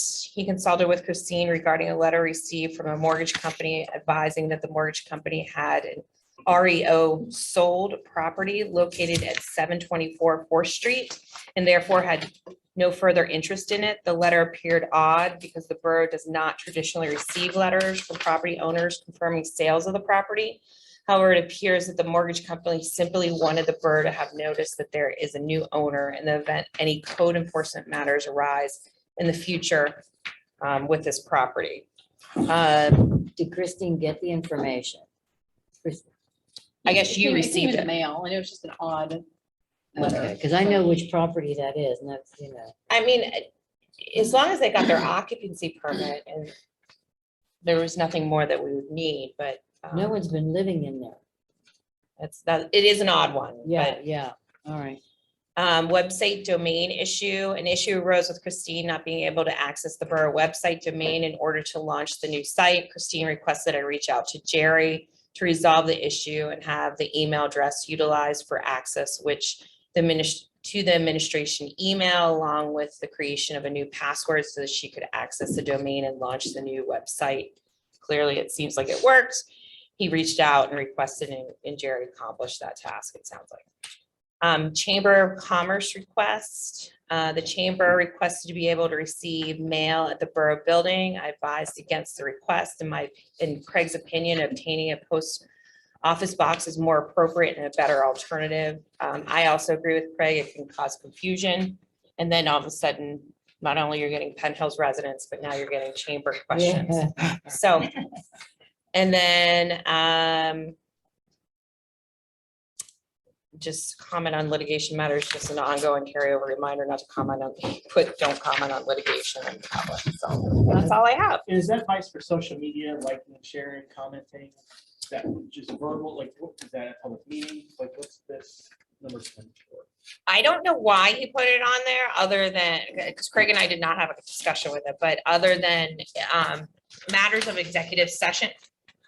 We can't tell you not to speak. It's your right to speak. It's your freedom to speak. You're able to do that. We also recommend, though, if it's a matter of litigation, to keep it in executive session until there's a resolution, because sometimes people misconstrue or misstate, and then you get out there and you then get called into a deposition because so-and-so said so-and-so. And so now we have to figure out what really happened.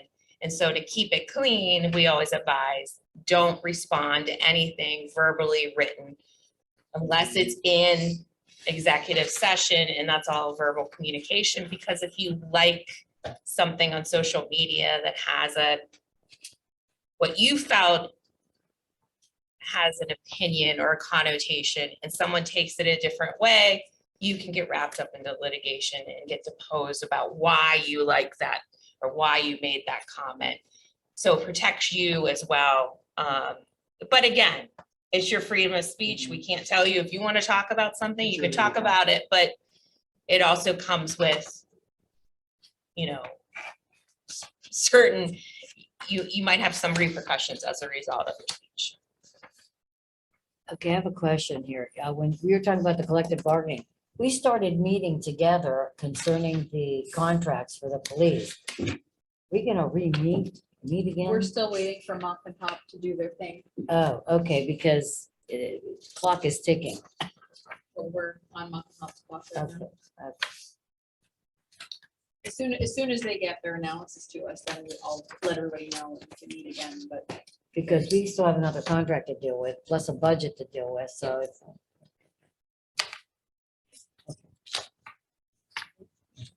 Thank you, Chelsea. No problem. Next up is the engineer's report from Matt Pitch. Thank you. The First Street reconstruction grant, we've worked on getting that grant closed out, so all work and invoices are completed on that. The Cribbs Field project, we got the water booster pump installed and tested. Everything is functioning well with that in there now. In the punch list items for some of the paint touch up in siding and softened fascia touch up, that was all finished up. So we're awaiting the final project invoice to close out that project. The Wildwood Culvert project, the contractor, Pampina Landscaping, is awaiting confirmation from the COG before he can get started on that project.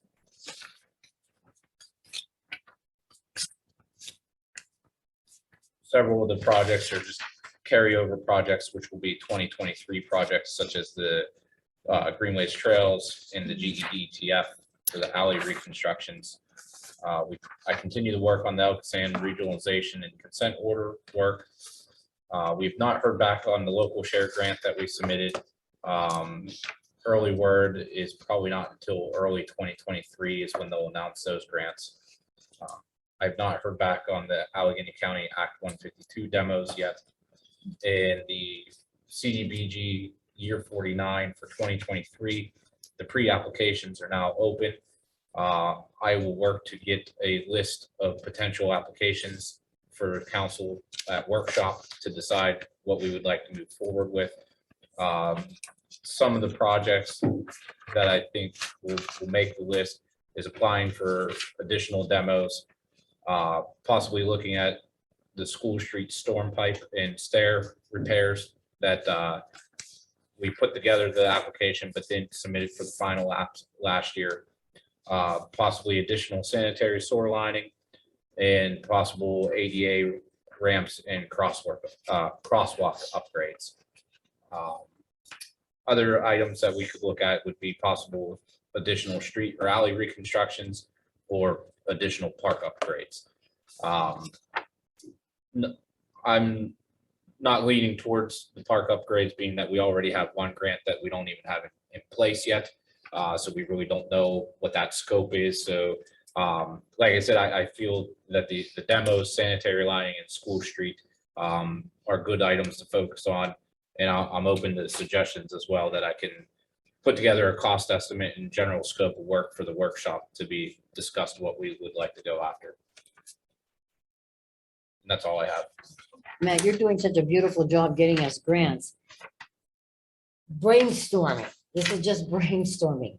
We have so many beautiful grants coming our way. Hopefully we'll get them. But in the meantime, do we have a ballpark of what we're gonna need as matches for 2022? I mean, 2023? Yes, I Because I'm seeing a lot of big numbers here. put those all together on the capital improvements Okay, request form. So Christine has all that information as to what we're already obligated to. okay, so ballpark? I don't remember. I would say it's like 80 to 100,000. So ones that we know we have for sure right now, for next year, that would be the Greenways Trails, What number is that on the sheet? number 6. 6, okay. So that would be 15% of 75,000. How about the alleys? We have So to get that project. That's 11,250. The alleys, we have that grant. Okay, we have. So that's another 25,000. Which one is this? 8. All right. I'm just concerned budget wise. We have to make sure we have this money to match. As long as it's non-federal, we Right. should be able to use ARPA And liquid- money as a match if necessary. Okay, but liquid fuels, No. Okay. We can stop talking about liquid fuels. That is going to be salt and electricity. okay, won't mention it again. The reporting's easy on it. It takes 20 minutes to do reporting instead of hours. Yeah, So Okay. I didn't mean to throw a, a Um, hanger. I'm just concerned, budget wise, we have to keep, everything in perspective, that we're gonna need this, we have to have this money. the other one would be the year 48, the Center Avenue Storm Sewer Extension. What number is that? Is that Seven. That's 7. 7, that's Number one. important, yeah. So My demolitions are important too. That's why. So what's the So actual we're- cost? 42. the grant we have is 28,000. The estimate was 70,000. I was gonna revisit that one and see if we couldn't possibly pare that down some to see where we could get that number. But as it sits right there, it would be a 42,000 match. So that would, everything that we have on the books already would be about $78,000 for matching funds next year. The LSA for the equipment purchase, we put in a, you know what, I don't have that listed here. that one, we were going to front the money, but if we got it. That then was from sell the dump truck Sell the sell. oldest truck and then Correct. recoup Use the that money. fund. So that's like I want to say it was minimal. I want to say it was 20 or 25,000. something like that. So that one wasn't too bad. The Act 152 demos, that's a fully funded grant. By the time we know the CD 49, that won't be for a year 2024. The only other ones would be possibly the year 47, depending on timing. That 16,000 could possibly roll over, but that was budgeted for this year already anyways. So we're in the range of about 80,000 already budgeted. Well, I'm just bringing it up so it's not a shockaroo if we have to raise taxes again. That's why I'm just saying that, because we have projects that we have to get done. We have to keep our borough safe, so we have to get these things done. Yeah, and I filled out the capital improvement forms and got that all to Christine, so we're aware of what's required. Is that everything, Matt? Yeah. All right, thank you. Next up, we have the committee reports, Finance Committee, anything? No, nothing to report. Productive meeting with everyone last month for a start. Nothing else. The meeting tonight. Thank you. Recreation and Community Events Committee, Vince, do you have anything? I just have a couple few things. We'll be real quick. Parks and Rec has their monthly movie in the park this Friday at 9 PM at Cribs, and it is Lion King. As Christine said, bring snacks and a chair. This Saturday is the Verona's 26th annual car cruise, and that is Saturday, August 23rd at noon, I believe. 13th, I'm sorry. 4 to 8. 4 to 8. And next Saturday, August 20th, from 3 o'clock, the gates open, and at 6 o'clock is bell time for Battle in the Borough 4. And that is our pro wrestling event held in Verona. And I have a report on the community garden. So far to date, they have harvested a total weight of 80 pounds of produce. 26 of those pounds went to the Verona United Methodist Church. That's all I have. Great, thank you. Mayor, what time is the road closed for the car cruise? Road on Saturday? closes at 2:30 Okay. from James Street to Center Avenue on East Railroad, and from Diamond Way on South and Center to East Railroad Avenue. Okay, thank you.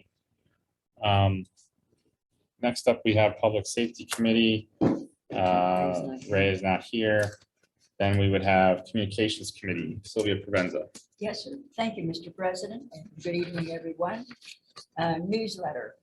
All the ads and articles have gone to the printer, and we thank all of our supporters for the wonderful ads that they've been giving us, the articles, and we appreciate it. Next newsletter, the ads and articles are going to be due Tuesday, November 1st. And this will be our holiday winter issue, which will cover December, January, and February. Chamber of Commerce, there'll be no meeting this month. And President Ewing just said, remind everybody, like we've all reminded about the car cruise this Saturday. So that'll be nice. Look forward to seeing everybody there. Verona Historical Society, there'll be no meeting this month, and next month we will be announcing who the speaker will be for the September meeting.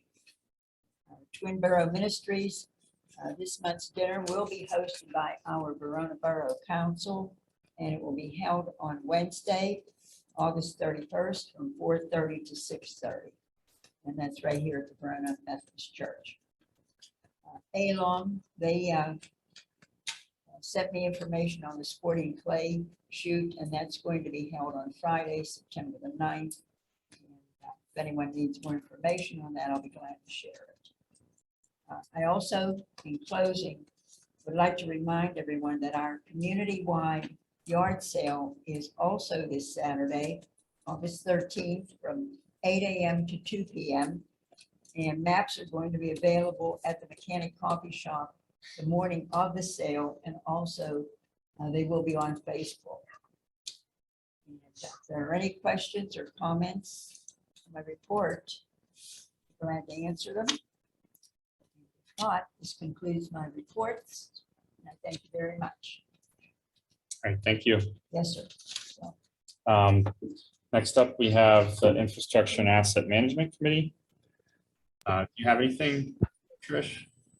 Thanks, Mr. President. I just thought that I would add a thanks to Tim Long and the Parks and Recreation Board. They completed a parks asset inventory for our committee. So I think we've completed just about everything, if not everything that we were set out to inventory this year. So I'll be working on compiling that for all of council. I also wanted to add, Vince mentioned the community garden harvesting. If anyone would like to get involved, we are meeting the first and third Thursdays at the garden from about 6 to 8 p.m. for anyone who'd like to come on down or, you know, even harvest a zucchini for yourself. So thank you. Great, thank you. Next up is Community Development Committee. Go for it, Rhoda. Okay. Sorry. I thought you were, You know, before I start, do we want to pass a sheet around so we know what we're going to serve for the community dinner? Because I don't think we actually sat and talked about it. So I I think thought maybe, do you think we could take a couple minutes after the meeting and just talk real quick? either that or have something ready for the next meeting for us to sign up. Because we're gonna have to buy and then, Right? yeah, Not for the public meeting discussion, but later. yeah, something, yeah. Okay, also, basically, our committee hasn't really met the last couple months, but I thought Shirley Davis has done so many nice things for our community, especially with the children or for the children in the summertime. She's dedicated so much time, and I don't know if we've actually given any recognition to her. And I just thought it would be nice if we did that. I don't know, little plaque, I don't know how much they cost. I mean, I can pitch in, you know, I can buy it, you know. But I just think it's something nice that we should do. So, I fully support this idea, Rhoda. I don't know, Christine or anyone, if there are any awards within the area that we could even nominate her for. If not, I would totally chip in for a plaque or a gala or anything to honor Shirley. She does so much. right, right. Maybe through COG or Alum, Pardon? maybe through the COG or Alum, there's submissions for community work that could be. And she does all those dinners too. Oh, I know.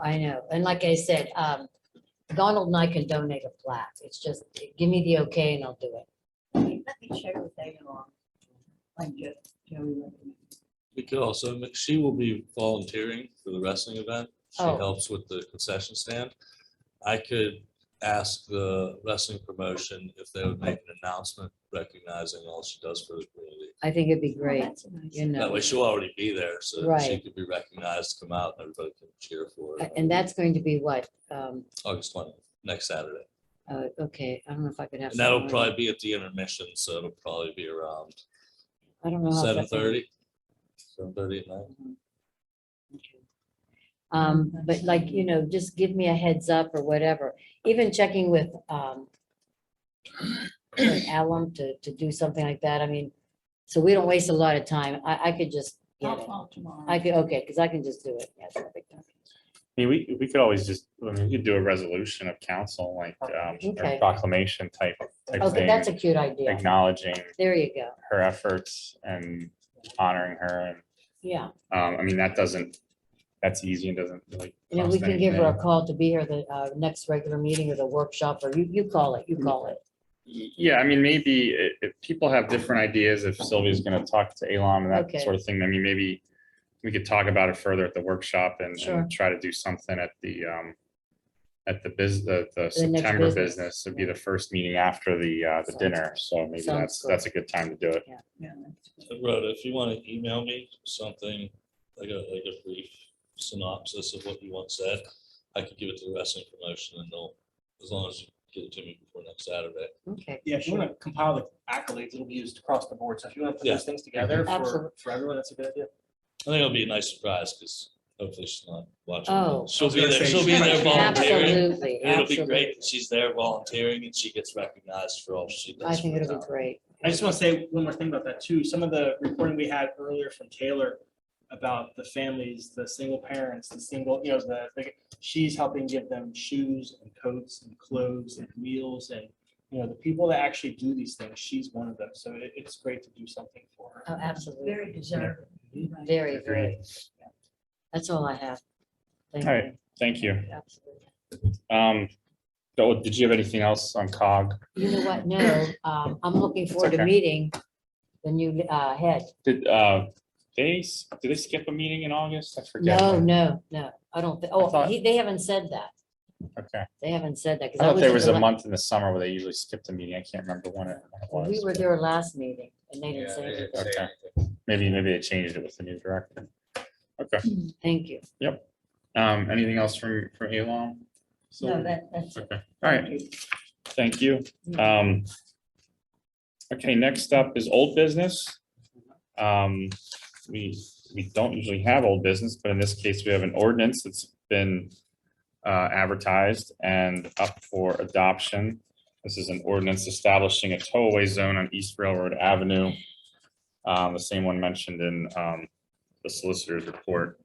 So I don't think we have to read No, the whole thing. Or, I'll make a motion to that- pass this. okay.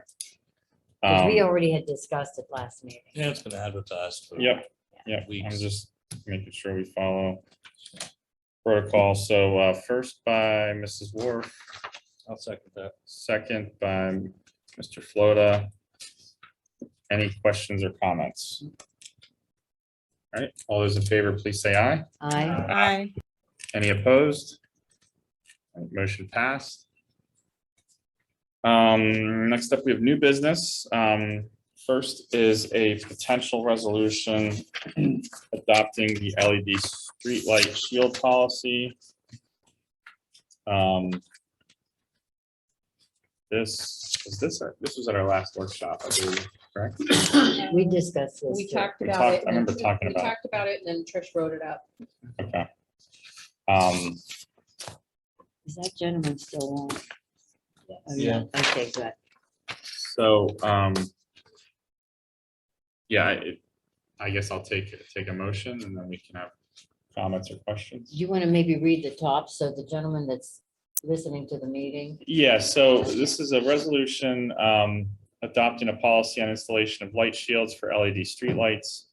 Whereas the LED streetlights are perceived by some to be too bright given proximity to a home's windows and or outdoor living areas. The Duquesne Light Company can install a shield to direct the light more downward. And so the policy is attached. Basically, I'm not going to read the whole thing, but Duquesne Light will provide the LED streetlight shielding structure upon request at a cost of $250 per light, including installation. Will invoice the Borough of Verona. This policy reads that any Verona resident may request the LED streetlight shielding structure by contacting the borough, presenting documentation that all residents affected by and or directly adjacent to the LED light hold no objections to adding the shielding structure to the LED light. Upon receipt of the shielding structure request and adjacent resident agreement documentation, the borough will request the structure through Duquesne Light and bill the resident.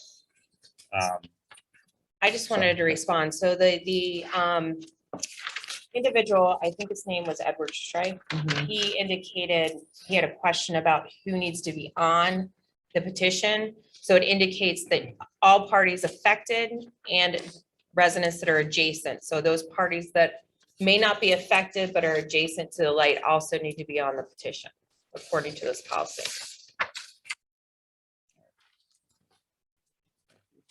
Um, I guess my question is define adjacent. It's like the backyard. Yeah, I mean, I Not think you that use many.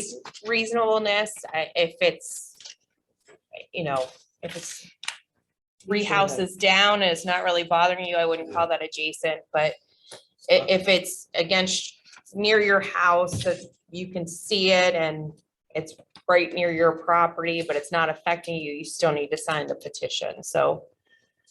And that request just grants us the opportunity to discuss it then and see the specific circumstances. Weigh whether it's worth $250 if it affects more people than it. Correct. Okay. Yeah, This is then it's just a at your process discretion. For them to gain discussion. We don't pay the $250. We like, I mean, we have to pay it because Duquesne Light legally will only invoice us. But But then we it's, bill it's them. not really, to me, about whether it's worth it for the borough, because the borough's not paying for it.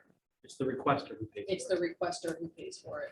And they're not dividing it by the 8 homes or 2 homes or 9 homes affected by it. It's solely the requester. Well, they could, I guess they could divide it however they want. They could If all share the it, neighbors yeah. want to pitch in Yeah, and pay the one neighbor. But we then- don't broker that. It's just. No, no, Yeah. that's on that. Invoice to us, invoice to them. Yeah. One payment.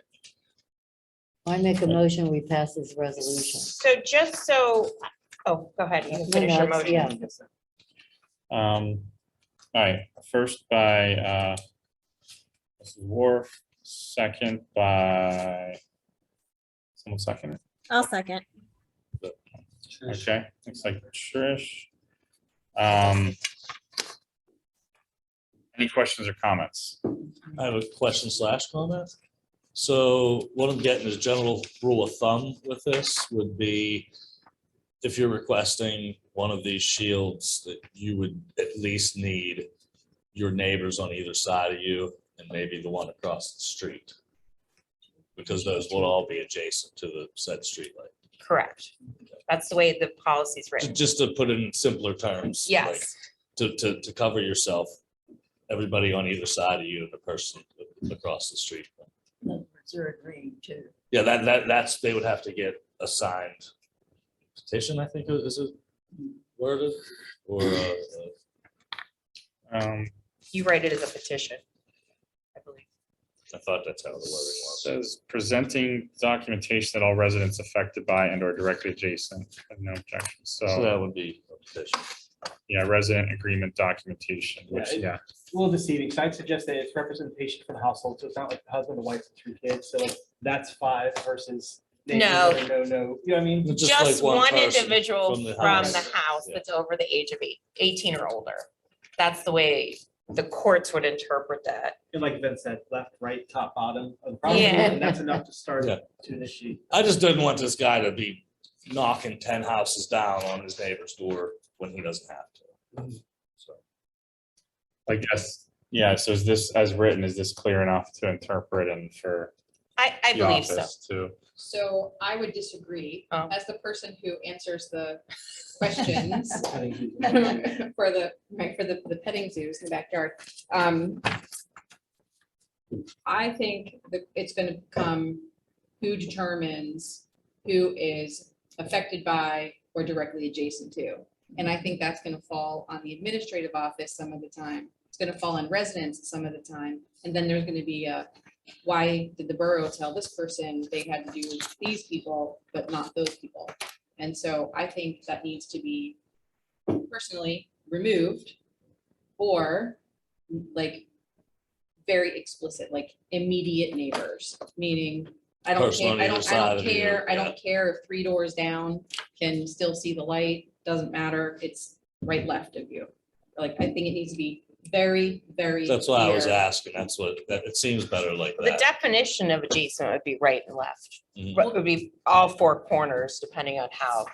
Right, so that's where I think we just need to be super clear if we're gonna have the requirement that people do this. The thing that you may run into is the light might be on by house 1, the pole, but it really affects the house on 3 doors down. Yep. So the person that's affected is really the person, now you have to go back and I'd look at where the light pole is and where it's adjacent to and who's adjacent to you to Correct. add that petition. And you can, and if the borough is responsible for figuring out who is impacted, this can only be done at night. Yeah, because you're gonna have some property owners who like at the corner of their property, they're gonna have a garage that they appreciate being illuminated. And then if someone shields it, it's not illuminated. I mean, I live in a lane, so I don't have an alley behind me, so I'm in a unique situation. Where we have, Yeah, what, 13 miles of roads and alleys, so this is gonna be so specific, I don't wanna spend too much time on this part, other than to say that they need to at least to initiate the conversation, get the front, back, left, right, or however it is related to their instance, but I agree, if you have to do it at night, you're gonna have to have, you know, a couple things in advance. Can we throw this to the planning commission to vet and have a recommendation from the planning commission to go through a process to then provide to council at the recommendation and do this due diligence? So we're not Because- spending 40 minutes. yeah, because I'm sure your lighting is probably in your zoning. And that you could have planning, make a recommendation to the board that this person, yes, you could do that, this person had the petition, had all the appropriate people, planning commission then vets that Yes. they hit all the right adjacents and the people that are affected, and then they give a recommendation. That's how it was in the last community I was on council. It's like the 4th Thursday or 4th Wednesday of the month. You submitted your work, you sat in front in chambers, the planning commission vetted all the things we would spend an hour and a half on. And they would, you know, check the boxes, yes or no, have provided, you know, photos at night, you know, distance from whatever. And then look at the couple of names that are petitioned, and then they'd either say there's no recommendation or there is. Are we blowing this out of proportion? I mean, it's spelled out here. Oh my gosh, any Verona resident may request the LED street lighting shielding structure by contacting the borough and then their neighbors. why are we getting so involved with this? I mean, this really has nothing, it's a personal thing among the people that are in the neighborhood or the particular individual. I don't understand why we're getting so involved with this. You feel they should go directly to Duquesne Light? Well, no, themselves? no, They no. can't. I mean, it's spelled out here. If, let's say I want a shield because I'm getting blinded at night. Okay, so this says, okay, I go to my neighbors and say, hey, listen, I'm blinded, you know, can you help me? You know, is this bothering you? You know, they can discuss it among themselves. But what if a neighbor that lives on another block complains and says, I like that light being bright. I walk my dog on that street at night. Now it's a dangerous situation. Who put this shield up? I don't agree with it.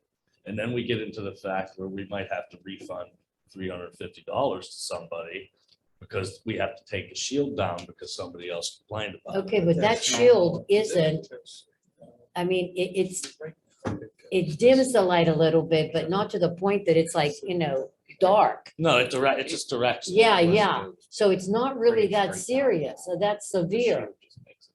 So I don't understand why we're, you know, I just feel like it was so spelled out here.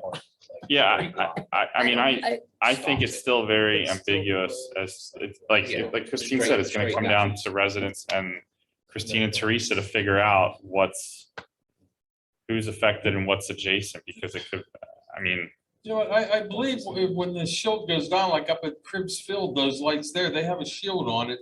It still illuminates Yeah, everything. It's just not going this way, it's going this way.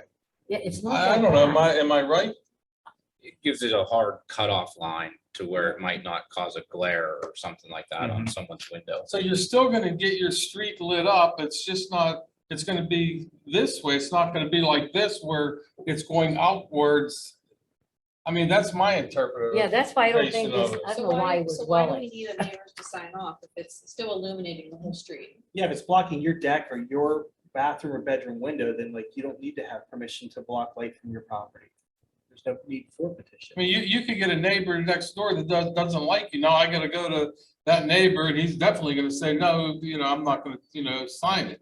Or someone down the street I mean, did your street light in front of your house, even though the pole is you know, in my front of their opinion would house. be, let You let know? this man try it and see what we come up with. Yeah, I mean, I also have a question directed at Kelsey. If the streetlights are not on a streetlight pole, but are perhaps on a structure, say the fire hall, do you also need to include the fire department in your petition? My interpretation would be yes. You'd need to include the fire hall in that scenario. I don't know, maybe I'm, Is there a street light on the fire? is this, I mean, we had this at workshop. It's your We need light, to- so it wouldn't have to be included because that's a private light. yeah. Yeah, so so we're not, I mean, just to be clear, we're not taking public comment at this time. There is a resolution on the floor. I think we either need to go ahead and vote or rescind this and I kick can it back to rescind. workshop. I mean, we've already workshopped this and I don't recall there being any major issues, so. That's why I don't understand why we're dwelling. But anyway, it's okay. I mean, I'll resend it. I mean, there were concerns brought up. Yeah, yeah, and that's they're being good. That's discussed, good. so Yeah. that's why we allow, question and comment Mhm. after the. Yeah, if you wish, I can resend it. We can. oh, no, I'm just trying to get Edward Streif some. Oh, some yeah, something to answers. work with, He yeah. needs to know who he needs to get. And like I said, that was the biggest issue up at Cribbs Field when we put those lights up. The neighbors across on Second Street didn't want that blinding light, so they put shields on and the field is illuminated, Yeah. fantastic. It's still illuminated. And I think you're gonna have the same thing. It's just Effect, not gonna yeah. go across the street into the neighbor's yard. So I don't know where that leaves us now because. No, I'm fine with it the way it is. We I said mean, so much. Like Yeah, Dave we said, If you it doesn't can work vote later, on we can- it, Yeah. or somebody can do a motion to Yeah. table it, or you can.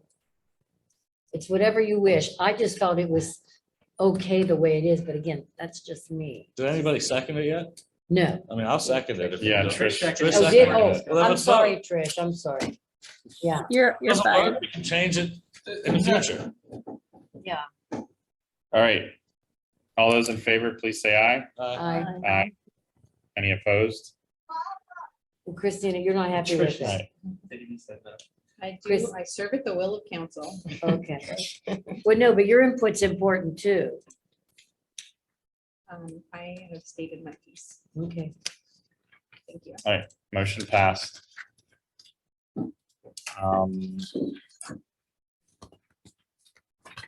Next up is a Road closure. potential resolution allowing a street closure at the end of Arch Street.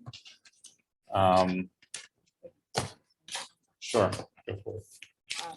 So Sylvan Scullers, which is located at 157 James Street, one of the boathouses here in town, is having a scrimmage against a team from Cincinnati.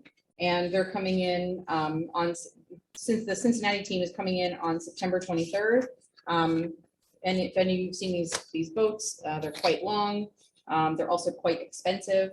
And so they need a safe place to basically store boats and have people able to, prepare for racing and et cetera, et cetera. So they are requesting a small section of Arch Street be closed, beginning at 4 p.m. on September 23rd and reopening again at noon on the 24th. The stretch of Arch Street would begin at the end of Sylvan Canoe Club's parking, so everybody from Sylvan can still get in and do what they need to do. And then extend to the beginning of the Alcasand gate so that Alcasand would still have access to their infrastructure. This would leave access to the Alcasand structure as well as Steel City Rowing from the other direction. And they're asking also that the public dock be closed for a portion of that time, just on the 24th. So Friday night, people could still fish or do whatever they want to do. But they asked that the public dock be closed from 6 a.m. until noon on the 24th to allow for boats to launch and come in safely. So that's the proposal. And then just a little bit of river history that I was informed about. Is that the stretch of the Allegheny River from Oakmont to Outboard Haven was a nationally ranked race course until the flood of 1936, which took out most of the rowing and canoe clubs in the area. And there used to be a railroad car fitted with bleachers for visitors to sit and watch the race as it progressed downriver. So that is a little bit of history for you history buffs. And then in terms of the race itself, it will end near Riverbank Park. So anybody who was interested in coming and watching a race could do so and see the finish line from Riverbank Park.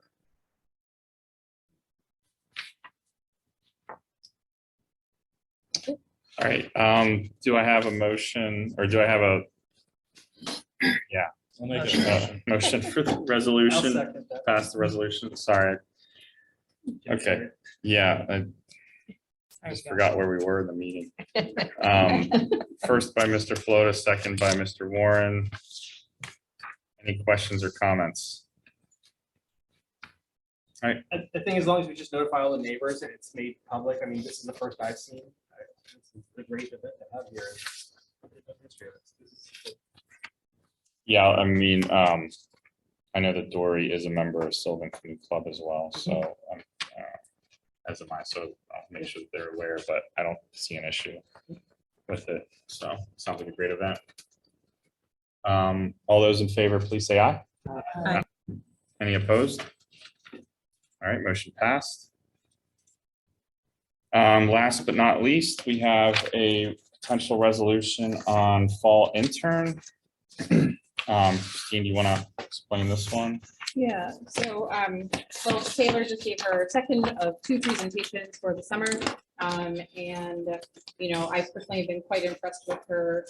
She's been like phenomenal. She's, just brilliant and curious and articulate and all these great things. And so we do have the opportunity to keep her on. She is a federal work study student, which means that because she's a graduate student, the borough is required to, I shouldn't say the borough, she is required to be paid $15 an hour as a grad student under federal work study, but the borough would only be responsible for paying 30% of that. So $4.50 per hour. And then the federal government picks up the balance.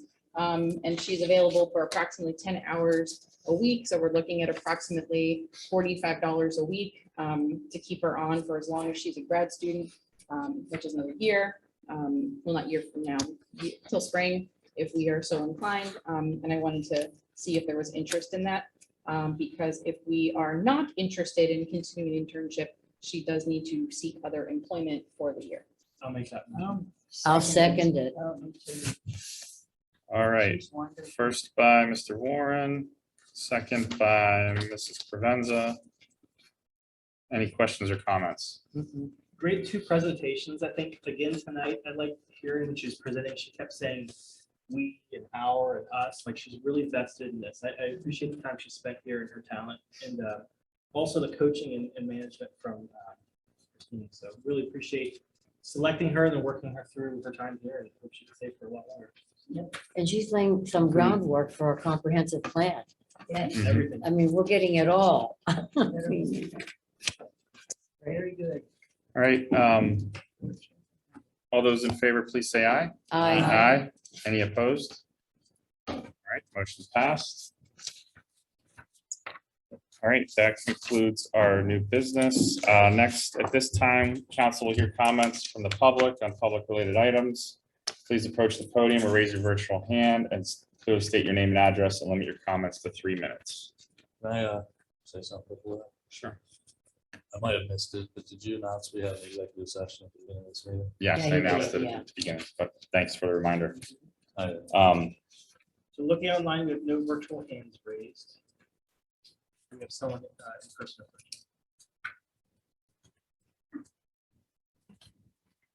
Hi, Nancy Carpenter, 222 Arch Street. This meeting has been amazing. And I just remember back when I started council in 2018 and ran in 2017 and was talking to people, like, this was the idea of where we wanted to go as a town. And I'm in tears. I'm so amazed. The presentations by Taylor, who you found, Christine, she's great. You guys just kept her on for another, I don't know, 6 months or something, which is great. This website is unbelievable. I know it probably was really hard to get it all together. But we have been waiting for this website for, I don't even know how long, maybe 10 years. I'm not sure. But I'm just back there like saying, can I talk to these guys without crying? Because I'm so excited and so amazed and so happy. So I just needed to say that and to reiterate what Mr. Rafferty said 2 weeks ago about this process and bringing the community into helping to make decisions about what's going to happen with the budget. It's just been incredible. I'm sorry that I couldn't be a part of it, and yet I'm kind of glad that I didn't have to, put in all the work that it's taken for you guys to come up with all this. So I want to thank you, Christine. I want to thank the council and the mayor and just everybody. It's been amazing. So sorry about the emotion, but it's just been incredible to watch and to know that this website is just unbelievable. I have one little tiny question about using the website. I don't know whether when the committee meetings are canceled, if it's going to be easy to be able to communicate that committee cancellation on the website. Just as someone someone from the public who likes to attend the committee meetings, sometimes they get canceled, and I only find out through word of mouth how we could go about having some communication for committees being canceled. Mostly depends on when I'm told and whether or not I see it before it happens. Yeah. Well, it's not a question just for you. It's a question for everyone who's obviously head of a committee. You know, if you know you're not gonna have it, maybe you could give Christine a heads up, you know, sooner, so that the community, it's an advertised meeting, so the community could know. I mean, I don't know if other people in the community will ever start coming to committee meetings, but I certainly like to keep abreast of what's going on. I have a couple other questions, but I'll just do that another time, personally. So thank you, everyone. Thank you. It's amazing. We're gonna be the people that, the town that people want to emulate. I'm telling you, it's this great. Thank you. Thanks. Thanks.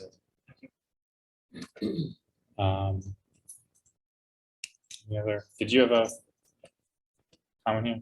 Feel free to share whatever you have to share. Thanks. I have a proposal. I made copies for everyone. Basically, just going to read what I. What's your address? Thanks. 716. Thank you.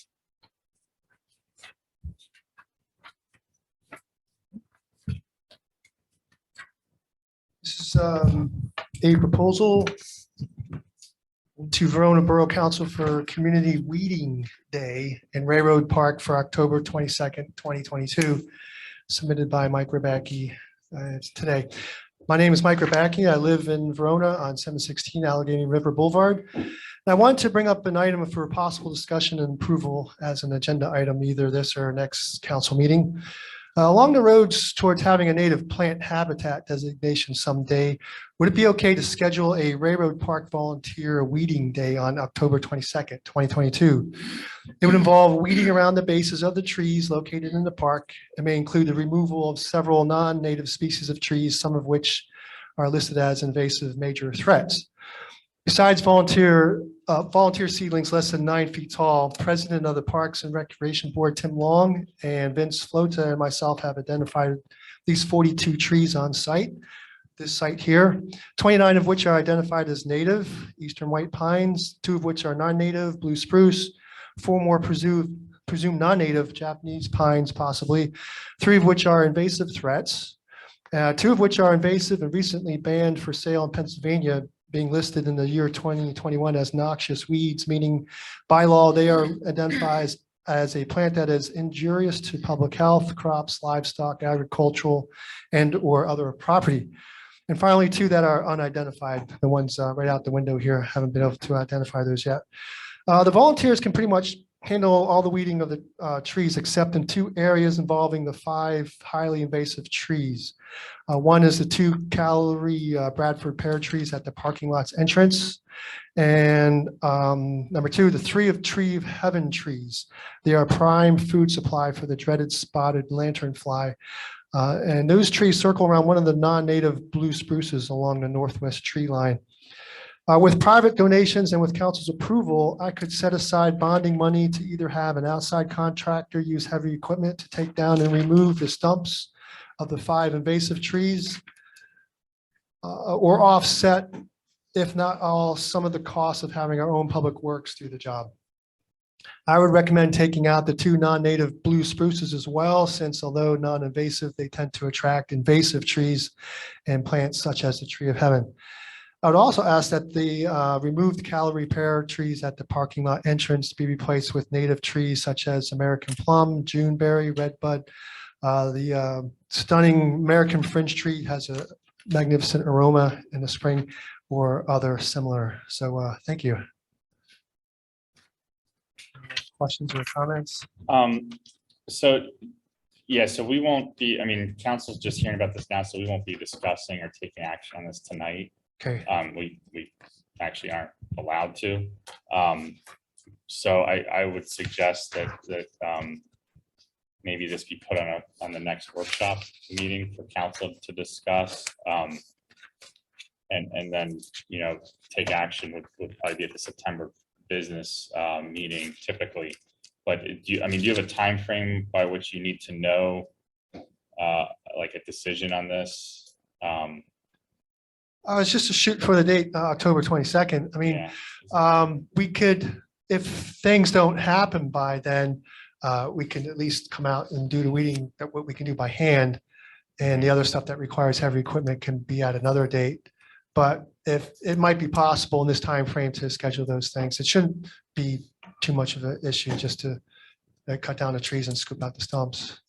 Yeah, I mean, I think, I think we could put it on the agenda for the August workshop, and then if there is, I mean, this is just so new. A lot of us, I think, are seeing this for the first time. Right, so I there's know, a lot to it's digest. a lot. I mean, I do Um, this like for all the time, so I know If it's a just lot a at matter first. of volunteers weeding, I don't think that should be an issue. I think we could work that out with, the solicitor and make sure there's no issues there, like if there's a liability form or anything like that. Like, I'm just speculating, but my only question would be, has this been reviewed with the Shade Tree Commission at all? Shade Tree, Laura Jacko. I On the new think website. Laura Jacko was at our last board meeting for the Parks and Rec, and was she there? Vince? She was virtually there. Right, so Yeah, I mean- they approved me presenting it tonight. Okay. So they're aware Yeah, I of was it. just, that would be my only question right off the bat, but I think, unless anyone disagrees, I think putting it on our workshop and having council discuss it further and then taking action from there at the business meeting would be, that's typically how we handle things like. Do I this. come out So, for the workshop and do a presentation again? Or? You're welcome to. I mean, if you have additional information to add, or if, to answer questions, that would certainly be helpful. I mean, you're free to register as a comment at the beginning, and typically our registered comments are more for like a Q&A. So you might present information and council would ask questions. So if you want to get registered, you just contact the borough office with Christine Okay. in advance, usually by the Thursday before the meeting, to get on the agenda. So whose responsibility is it to put it on the agenda? Like whether I show up or not? It's whether you show up or not, it's do you want to show up or not? Okay. And whether it's on the agenda, I've already made a note. I just asked that you would Okay. electronically send this to me, because then I can electronically attach it to everybody's agenda. Sure. But you just let me know if you want to speak and you'll be added. Okay, thanks. I have a question. Yes. Now, because I don't know my trees. The trees along ARB on the main drag, are you going to trim some of those? Like the bottoms, there's a lot of growth. I know when we were part of the Shade Tree Commission, we used to go around and trim them so they look more presentable on the main drag. You mean Allegheny River Boulevard? Yeah, the main drag, yeah, Allegheny River Boulevard. Some of the trees have like offshoots. Now, when you're talking. Huh? Right, not yet. Oh, I thought you. I'm this was on all- the Parks and Recs board. That's why he's trying to do. But there's a lot of projects that like to try to, Oh, okay, I'm sorry, misunderstood. I thought it was, okay.